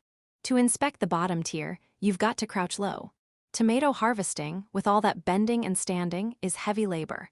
The upper tiers are easier since you barely need to bend. A red one, can I pick it? Yeah, go ahead. Oh, another red one. I know she doesn't mean it, but her joy at finding stuff I shouldn't have missed stings. Damn it, next harvest, I'll make sure nothing gets overlooked. Pushing the cart and harvesting, I steeled my resolve. Section. I loaded the tomato containers onto the pickup truck's bed. Phew, that's about it. Harvest done for today. Yup. Can I eat these tomatoes now? Sierra pulled a few red tomatoes from her tracksuit pocket. Wash them properly first. Got it. With that, she took the tomatoes to the washing area. Turning the faucet, she rinsed them under water. We've been harvesting since early morning, and it's already near noon. No time for lunch before shipping, so we'll take a break and eat some tomatoes. I washed 2 red tomatoes I'd found during harvest. The clear water droplets on the bright red fruit looked beautiful. Holding them to the sunlight, they seemed to glow. Stem, color, sheen, firmness, perfect. They shouldn't be here, but eating them's a grower's perk. Time to switch gears and dig in. Sierra, done washing, sat on a simple chair and bit into a tomato. Sweet, and the flesh is firmer than I expected. Our tomatoes are known for their tight flesh. They've got a good balance of sweetness and acidity. Regular tomatoes have soft flesh that bursts when bitten, but our variety's sturdy enough to chomp into freely. Watching Sierra eat happily, I sat down and took a bite. A strong sweetness and mild acidity burst in my mouth. The skin and flesh were firm. Soft tomatoes aren't bad, but I prefer this sturdiness. Plus, they're less likely to bruise during transport. Pushing aside practical farmer worries, I kept eating. Thirsty from work, the juicy flesh was wonderfully hydrating. The faint acidity felt soothing to my tired body. Famished, I polished off both tomatoes in no time. Sierra was starting her fourth. Eat too many, and you'll upset your stomach. Too much is bad. Tomato skins are made of indigestible fiber, and they're high in water. Overeating can loosen your stomach. My stomach's always been strong, but I'll heed your advice and stop here. Not sure if that applies to an otherworlder like Sierra, but moderation's key. Even good things become poison in excess, veggies and fruits included. All right, break's over. I'm off to ship the tomatoes. Jindono, can I come? Standing up, Sierra stood too and asked, "There's nothing exciting about it." That's fine. I want to see how the stuff we harvested gets handled. I get wanting to know what happens to what you harvested. It's not exactly thrilling, but if she wants to, fine. All right, you can come. Thank you, Jindono. I'd planned to have her stay home, but I changed plans and took her along for the delivery. Climbing into the driver's seat, Sierra took the passenger seat. Whoa, the view's great up here. When we went to the mall, she and Kaho sat in the back. This must be her first time in the front. Make sure to buckle your seatbelt. I know. Kaho Dono taught me. Sierra smoothly pulled the seatbelt and secured it. Her chest makes the belt dig in, outlining it clearly. Jindono, did I put the seatbelt on wrong? She's completely oblivious. Her carefree nature's a bit worrying. Nah, it's fine, let's go. It's a distracting sight for a guy. I quickly looked away, starting the truck as if to banish stray thoughts. It's like this even with the underwear we bought, so it would have been even more intense if we hadn't gotten them. I owe Kaho big time for tagging along on the shopping trip. Chapter 22, The Agricultural Cooperative. After a 20-minute drive, we reached the local agricultural cooperative. In front of the co-op, a bunch of pickup trucks and vans were lined up. This is where you deliver, Jindono? Sierra asked, peering up at the co-op building from the passenger seat. Yeah, one of my buyers. This is the agricultural cooperative. What's that? It's like a mutual aid group for farmers. Individual farms are small, so we need to help each other to get by. What kind of help? We buy fertilizer together or share farming equipment. Fertilizer's one thing, but machines cost a fortune if you buy them alone. Plus, sharing info with other farmers is a big perk. Knowing about trending diseases helps us prepare and take measures, and trying recommended fertilizers or growing methods lets us produce tastier, more efficient crops. That kind of info exchange is a key benefit of being in the co-op. I see, like an adventurer's guild. After my explanation, Sierra nodded, seeming to get it. I don't know what an otherworld adventurer's guild is, but if it helps her picture it, that's fine. So, what does the cooperative do?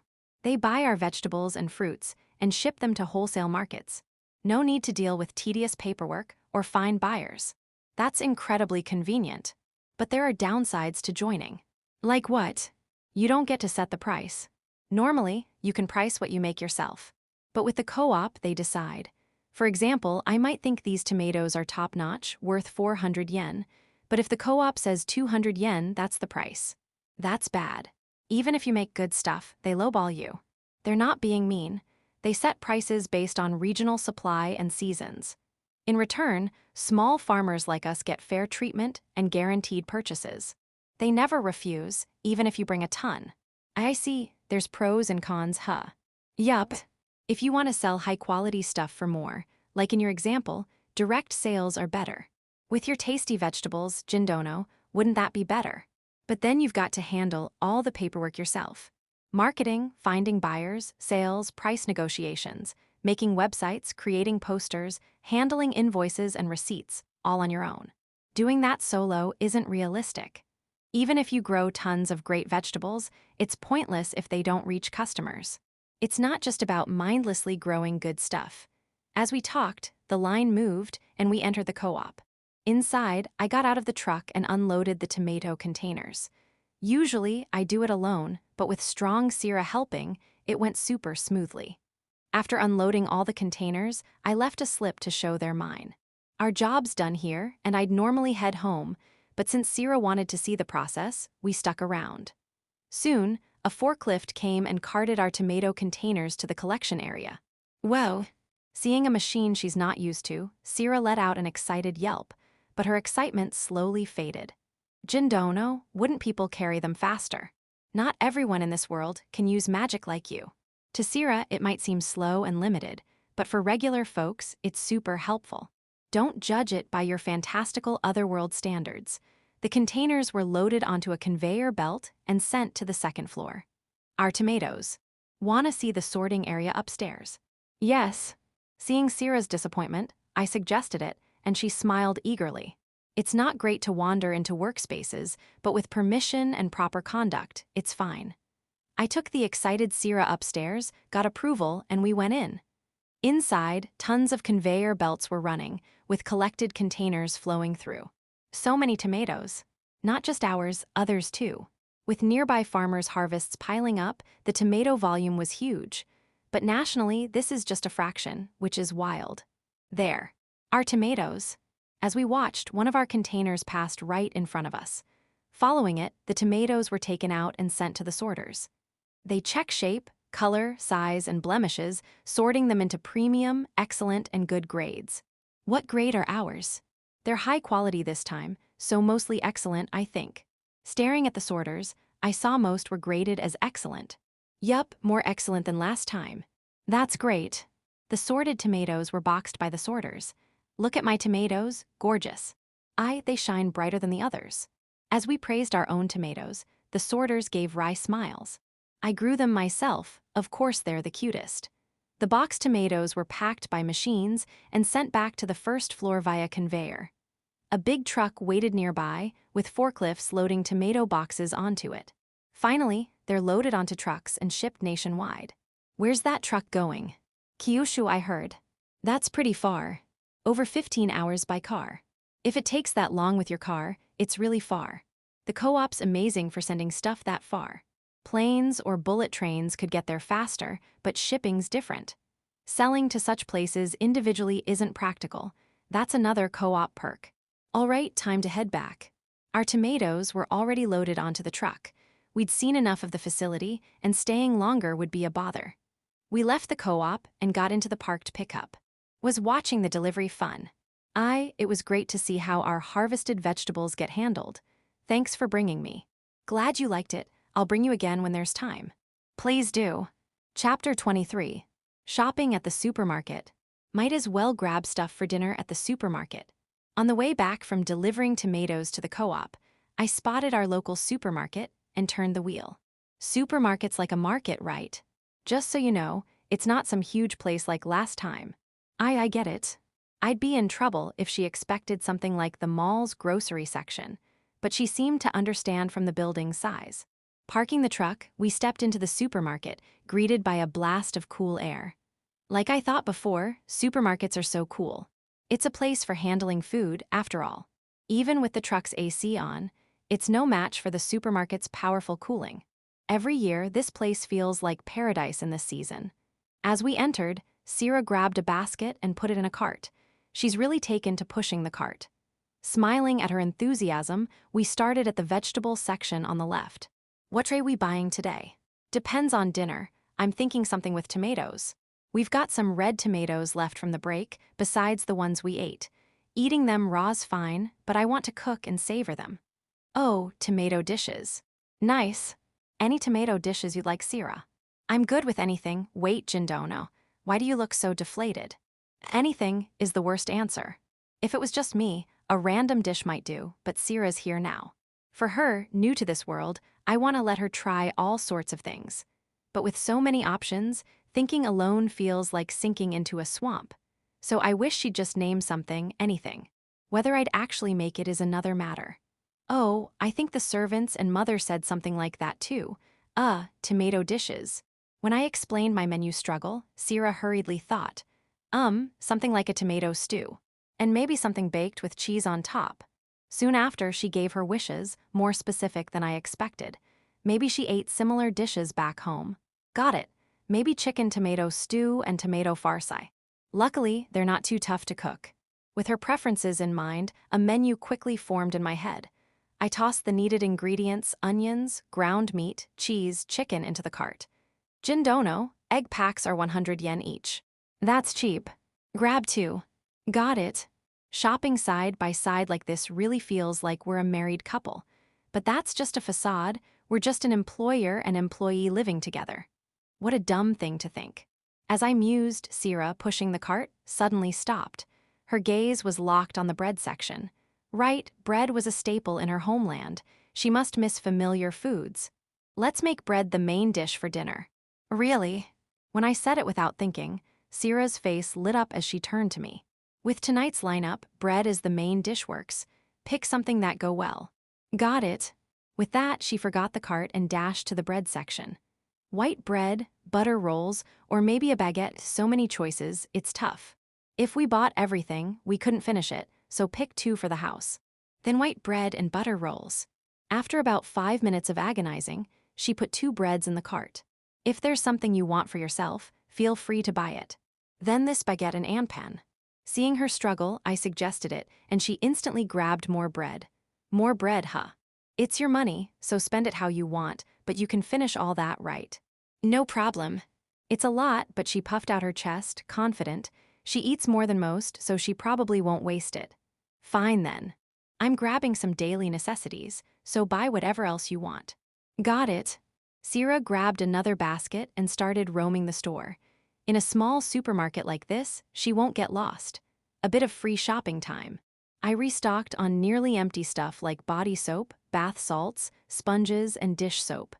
After grabbing everything I could think of, 15 minutes had passed. Before heading to the checkout, I went to check on Sierra. Walking through the store, I found her seriously browsing the snack aisle. Her intense vibe was making nearby kids wary. What's she up to? Decided what you want. Yeah, I'm getting these. She proudly showed me a basket stuffed with a jumbo pack of chocolates. The basket was overflowing with snacks. Are you a kid? No, even modern kids wouldn't shop this recklessly. What? It's fine, isn't it? This is fair payment for my work, right? Even so, there's a limit. Eating all that's bad for your health. Cut it down. You said I could buy what I want. How unfair. When I firmly told her, she sulked but put some snacks back on the shelves. Once the basket was half empty, I gave the okay, and she went to the checkout alone. It's her hard-earned money, but that was excessive. Her random picks included pricey stuff, totaling over 5,000 yen. With no family here, I wish she'd be more careful with money. After buying shared ingredients and bagging them, we headed to the parked truck. Jindono, I want to go back to the supermarket. I get it, but tough it out. After sitting in the sun, the truck's interior was swelteringly hot. Coming from the fridge-like supermarket, the heat felt even worse. Opening the doors and windows to ventilate, I started the AC right away. Once the cabin cooled, Sierra and I climbed in. Buckling up, I started the truck and left the parking lot. As we drove, Sierra started rummaging through her bag in the passenger seat. Seems she's itching to try her new snacks. Jindono, can I eat some snacks? Go ahead, but don't make a mess. Thanks. With permission, she opened the jumbo chocolate pack. Peeling the plastic off the rectangular chocolate, she took a bite. This chocolate's sweet and bitter. It's delicious. Glad you like it. Her first chocolate must taste amazing. I wanted to relate more, but I'm driving, so no luck. Try some, Jindono. Can't, I'm driving. Not at a stoplight, but cruising on a main road. It's too risky. Then say ah. Ah. When I brushed her off, for some reason, she held the chocolate to my mouth. Leaving it there was annoying, so, confused, I opened my mouth and let her feed me. The chocolate's sweetness and distinct bitterness spread in my mouth. My body must have been more tired than I thought. The sweetness felt gently soothing. Not bad for a rare treat. As I shared my thoughts and glanced over, I saw Sierra, face bright red. If it's embarrassing, don't do it. Chapter 24, Western-style dinner. Let's start making dinner. I'll help. After getting back from the supermarket and taking a break, we decided to cook dinner. Moving from the living room to the kitchen, Sierra followed. The female knight's not great at cooking, but she always helps with prep, which is a big help. Wash the tomatoes first. Got it. Handing her the tomatoes we harvested this morning, Sierra carefully washed them in the sink. Meanwhile, I grabbed ingredients from the fridge and prepped tools like the frying pan. Done washing. Then I'll remove the stems, so chop them like this. I carved out the tomato stems with the knife tip and cut them in half horizontally. With the cut side down, I sliced them vertically and horizontally into about 2 centimeter pieces. Demonstrating, Sierra cautiously started chopping. You're so skilled with a sword, but so clumsy with a knife. Her bamboo slicing swordsmanship was impressive, so seeing her struggle with a tomato and a knife is almost disappointing. Right now, she's definitely just Sierra. I've never held a kitchen knife. If you let me use a dagger, I could handle it more smoothly. No way we're keeping something that dangerous in the house. How would I explain that if someone saw it? Her sword at her waist is already more than enough. Please, no more dangerous stuff. Leaving the tomato prep to Sierra, I thinly sliced garlic and chopped onions into thin slices and a fine dice. While prepping those, Sierra finished chopping the tomatoes, so I put them in a heatproof container and microwaved them for 5 minutes. Now, mash these. We're crushing the tomatoes we grew so carefully. Handing her a masher, she looked shocked. It's great she's attached to our harvested veggies, but I wish she wouldn't get weirdly sentimental. It's to eat them deliciously. Right, sorry, you guys. When I said it firmly, she mashed the tomatoes with a sad expression. While she did that, I cut chicken thighs into bite-sized pieces, seasoning them with salt and pepper.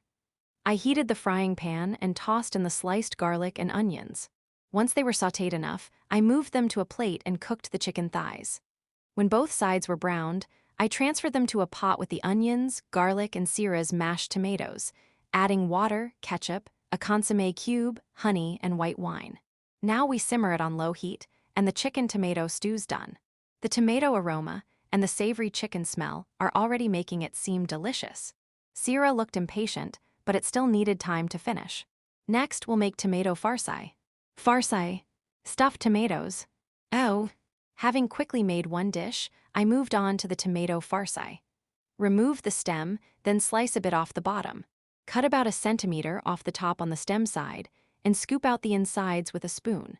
Demonstrating, Sierra mimicked me, making tomato containers. She's pretty quick with tasks that don't need delicate knife work. Once the tomato containers were ready, I put flour in a bowl, added the scooped out and stem parts of the tomatoes, finely chopped, along with ground meat, sautéed onions, salt, and pepper. Mix this by hand. By hand. Is that okay? Go for it. At that, she plunged her hands into the bowl and mixed the meat filling. It's cold and squishy. Freaked out by the unfamiliar sensation, she still mixed until it was sticky enough. With the filling ready, I laid parchment paper on a baking tray and arranged the tomato containers and their lids. Put about 1/4 of the filling in each. Got it. She spooned the filling into the tomatoes, and I popped them in the oven. While the stew simmered, after about 15 minutes, I took the tomatoes out. Done. Not yet. Now we add cheese and bake more. Cheese on top of that. That's gotta be absolutely delicious. As she gaped in shock, I sprinkled cheese over the heated filling and baked them for another 10 minutes. Sierra stirred and watched the stew, so while the farci finished, I made tomato egg stir-fry and a tomato marinade. Killing time with side dishes, the oven dinged. Opening it, the bubbling tomato farci emerged, filling the kitchen with a rich cheese aroma. At the same time, the stew had thickened and was fully cooked. Plating the dishes, Sierra and I hurried to the dining table. The table was loaded with chicken tomato stew, tomato farci, tomato egg stir-fry, and tomato marinade, a tomato extravaganza. Looking at it, we made quite a lot. I got carried away with spare time and overdid it. Can we even finish this? No problem.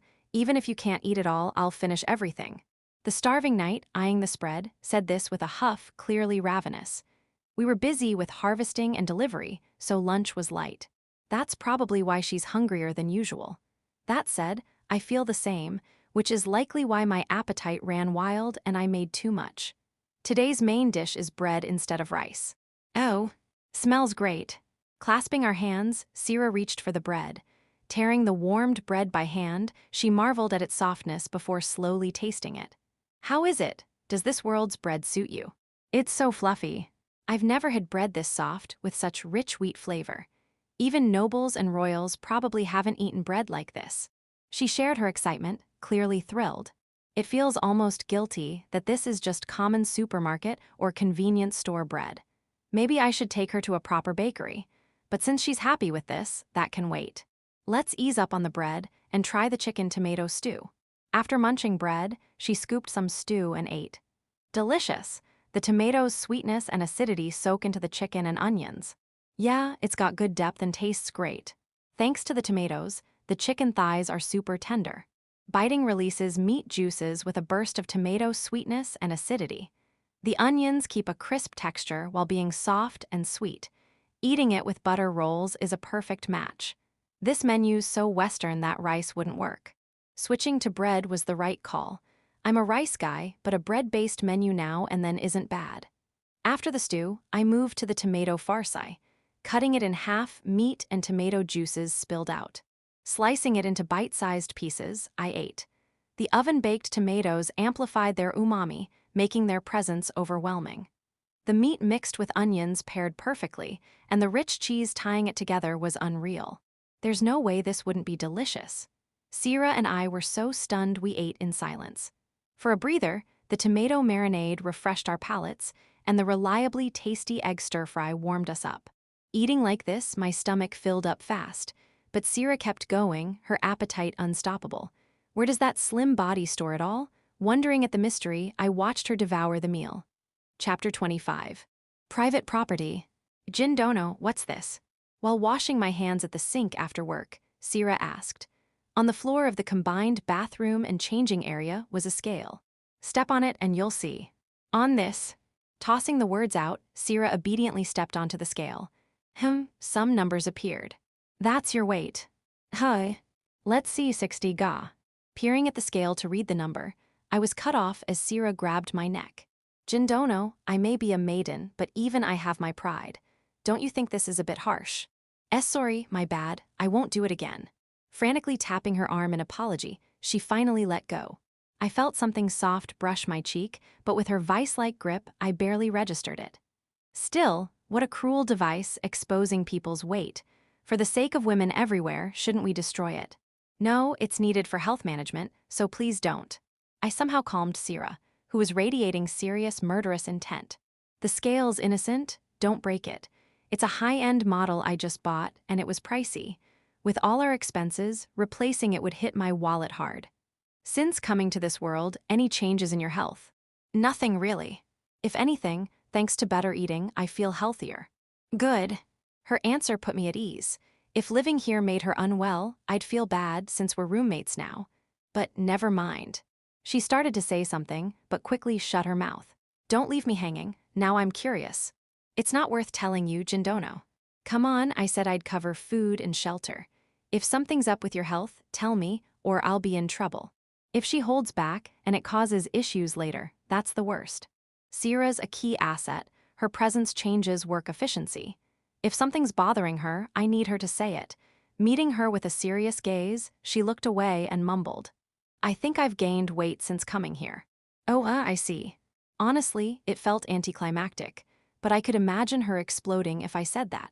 Your delicious cooking's to blame, Jindono. What, my fault?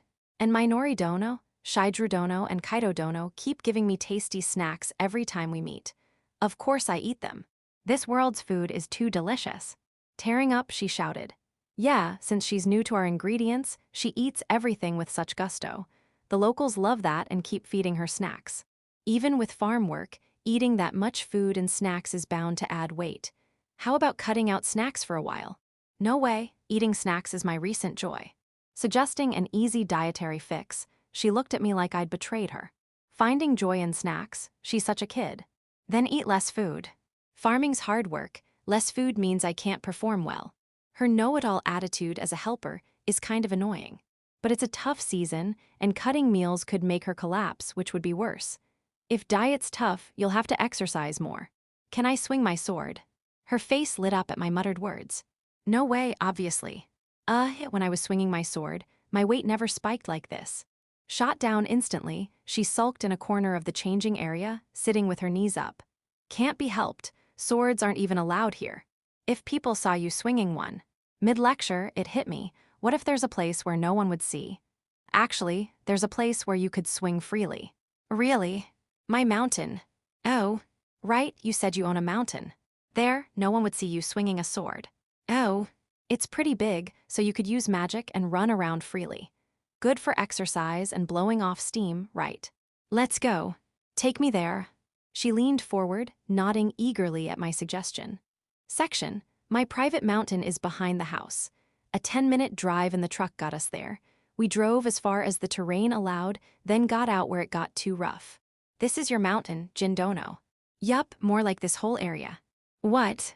Pointing out my land casually, Sierra looked shocked. How far does it go? Hard to say exactly. Just this whole area. You own land and can be that vague. Unlike cities, rural areas have tons of land. People here are chill, so no one cares. Signs at entrances and boundaries warn people off, so it's fine. Let's climb. Wait a sec. As I locked the truck to move, Sierra stopped me. Turning, I saw her pulling armor from her backpack and putting it on.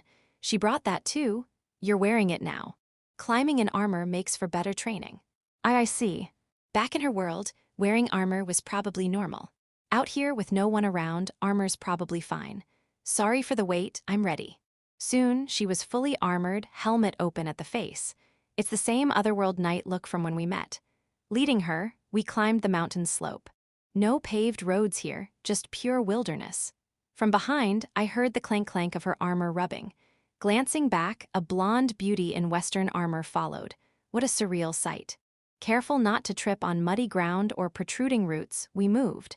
Despite the heavy armor, Sierra followed with effortless grace. She seemed used to walking unsteady terrain, clearly well-trained. After 20 minutes, we reached an open area. No one's likely to stumble here by mistake. All right. It's mostly flat, surrounded by lush trees, perfect for moving around. I'd check the ground on the way. No signs of people or wild animals. Not that Sierra couldn't handle a stray animal or two. Jin Don. As I calmly scanned the area, she spoke nervously. Go ahead and draw your sword. With my permission, she slowly drew her sword from its sheath. Her expression sharpened instantly. She's often flustered by this world's norms, but with a sword in hand, she radiates the dignity of an otherworld knight. Jindono, you're not thinking something rude, are you? Just your imagination. Her sword must sharpen her instincts. She's keener than usual. Still, it's a bit embarrassing to be watched so closely. Sorry. I was curious how a real knight does sword swings. Is it okay? It's not okay. When I expressed my interest, she mumbled shyly. Moving a bit away, she took a deep breath to steady herself. Her mindset shifted from daily life to training. Her sharp eyes narrowed, and the air around her grew razor-focused. Widening her stance slightly, she swung 1, 2, 3 strikes. The movements were terrifyingly fluid. Even from a distance, I couldn't catch their start. As I gaped, she kept swinging, her sword rising faster, too quick for an amateur like me to follow. It didn't even look like she was swinging a massive sword, so light. Yet her swings had no hesitation. In the dim mountain, countless silver flashes gleamed. It was stunningly beautiful, captivating. Her life's training felt packed into that sword. Reaching that level must have taken incredible dedication. I kept watching her swordplay from afar. Chapter 26, Italian-style Hiyamyugi. Sorry, I kept you waiting a while. Dozing in the truck seat, I was woken by a knock on the window. Outside was Sierra. I'd gone down the mountain first to wait, but it was already evening. Worked up a good sweat, huh? Yeah, thanks to you, Jindono. I got to swing my sword freely for the first time in ages. Felt great. Glad to hear it. Her expression, peeking from the helmet, was truly refreshed. Seeing her so satisfied made the trip worthwhile. Let's head back. Sierra took off her armor, loaded it onto the truck bed, and climbed into the passenger seat in a casual shirt. After hours of sword swings, her body was soaked with sweat. Her blonde hair stuck to her skin, and her white shirt revealed patches of bare skin. The most dangerous part was her underwear, clearly visible through the clinging fabric, made worse by the seatbelt emphasizing her cleavage. It felt more perverse than seeing her naked, Sira. What jindono? You should throw on a jacket if you have one. Why, I'm hot from exercising. Puzzled by my comment, she glanced at her chest and realized. Blushing furiously, she swiftly grabbed a jacket from the truck bed and returned. Sorry, I showed you something unsightly. No, that's not it, I almost said. But it'd either sound like a weak excuse or harassment, so I kept quiet. Let's head home. Why, yeah, please. I spoke brightly to brush off the moment, and she matched with an energetic reply. Despite the awkward air, I drove the truck home. As soon as we arrived, Sira retreated to her bedroom, probably wiping off sweat and changing shirts. Meanwhile, I cleaned the bathtub and started heating water. Back in the living room, I grabbed a pitcher of cold barley tea from the fridge. Pouring it into a glass with ice, I chugged it. Phew, nothing beats cold barley tea in summer. Soda or juice is fine, but barley tea feels the best. As I poured a second glass, Sira appeared. Her sweaty shirt was changed, and no underwear was visible. Relieved, I poured her a glass and handed it over. The bath's ready, so you can go first. Thanks, Jindono, I'll hop in after this. She downed the tea in one go, set the glass on the table with a clink, and headed to the bathroom. Now, time to prep dinner. Outside, it was already twilight. Waiting for Sira to finish bathing would delay dinner too much, so I decided to make dinner alone today. The main ingredient, tomatoes harvested yesterday. We've still got plenty, so I need to use them up fast. But since it's just me cooking, I don't feel like making anything fancy. It's late, so I want something light and quick. Hey, Sira, for dinner. I turned to ask, but no one was there. Right, she's in the bath. Lately, we've been cooking together so much, I asked out of habit. Realizing I've started taking Sira's presence in my daily life for granted shook me. I've always been fine alone, never feeling off about it. Not having lived with someone in ages, my sense of normal might be skewed. Analyzing myself, I rummaged through the shelf and spotted some hiyamyugi from Ochujin. All right, Italian-style hiyamyugi it is. It's not going anywhere, so I should use it when I can. I set 2 pots on the stove and started boiling water. While waiting, I sliced tomatoes into rounds and finely chopped onions. Arranging the tomato slices in a heatproof container, I sprinkled onions on top and heated it in the toaster oven.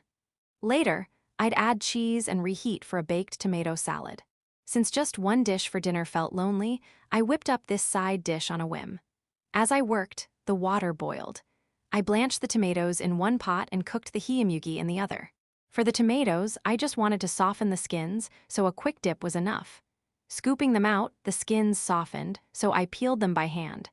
I cut the peeled tomatoes into bite-sized pieces.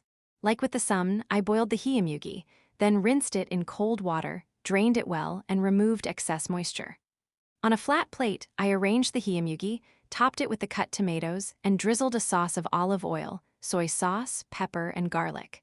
I added drained canned tuna and shredded basil to finish. As the hiyamyugi was done, the toaster oven dinged. I sprinkled cheese on the tomatoes and heated for another minute. A minute later, a gooey baked tomato salad was ready. Carrying the dishes to the table, Sira emerged from the bath right on time. Nice timing, dinner's just ready. I left it all to you, Jindono, sorry. Don't worry, I just wanted to eat soon, so I made it. She bowed politely but sat on a cushion, and I took the opposite seat. Tonight's dinner is Italian-style hiyamyugi and baked tomato salad. Hiyamyugi, not summed. Explaining the menu, she tilted her head. It's kinda summed, but technically hiyamyugi. The difference is the noodle thickness. Oh, you're right, these are thicker than what we ate before. Noticing the difference, she stared at the noodles and exclaimed. So, are there other summed with different thicknesses? Yeah, generally, thinner noodles are considered tastier and higher end. The sum we had for Nagashi sum was actually pretty good stuff. Really, I had no idea. Sum has 7 grades, and Ochujin gifts are usually the second highest, special grade. Above that is sanhin, made only by a few master artisans in the co-op during a limited period, a rare delicacy. But there's no point spouting trivia like that. All right, enough talk. Let's eat.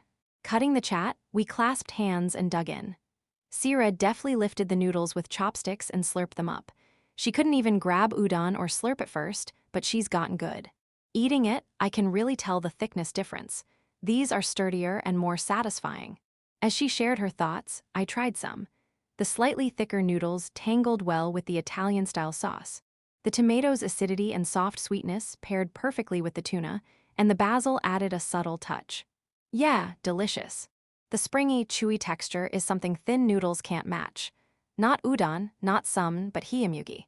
It's often called a half-baked noodle, but I don't mind its just right thickness. Jindo no, may I have seconds?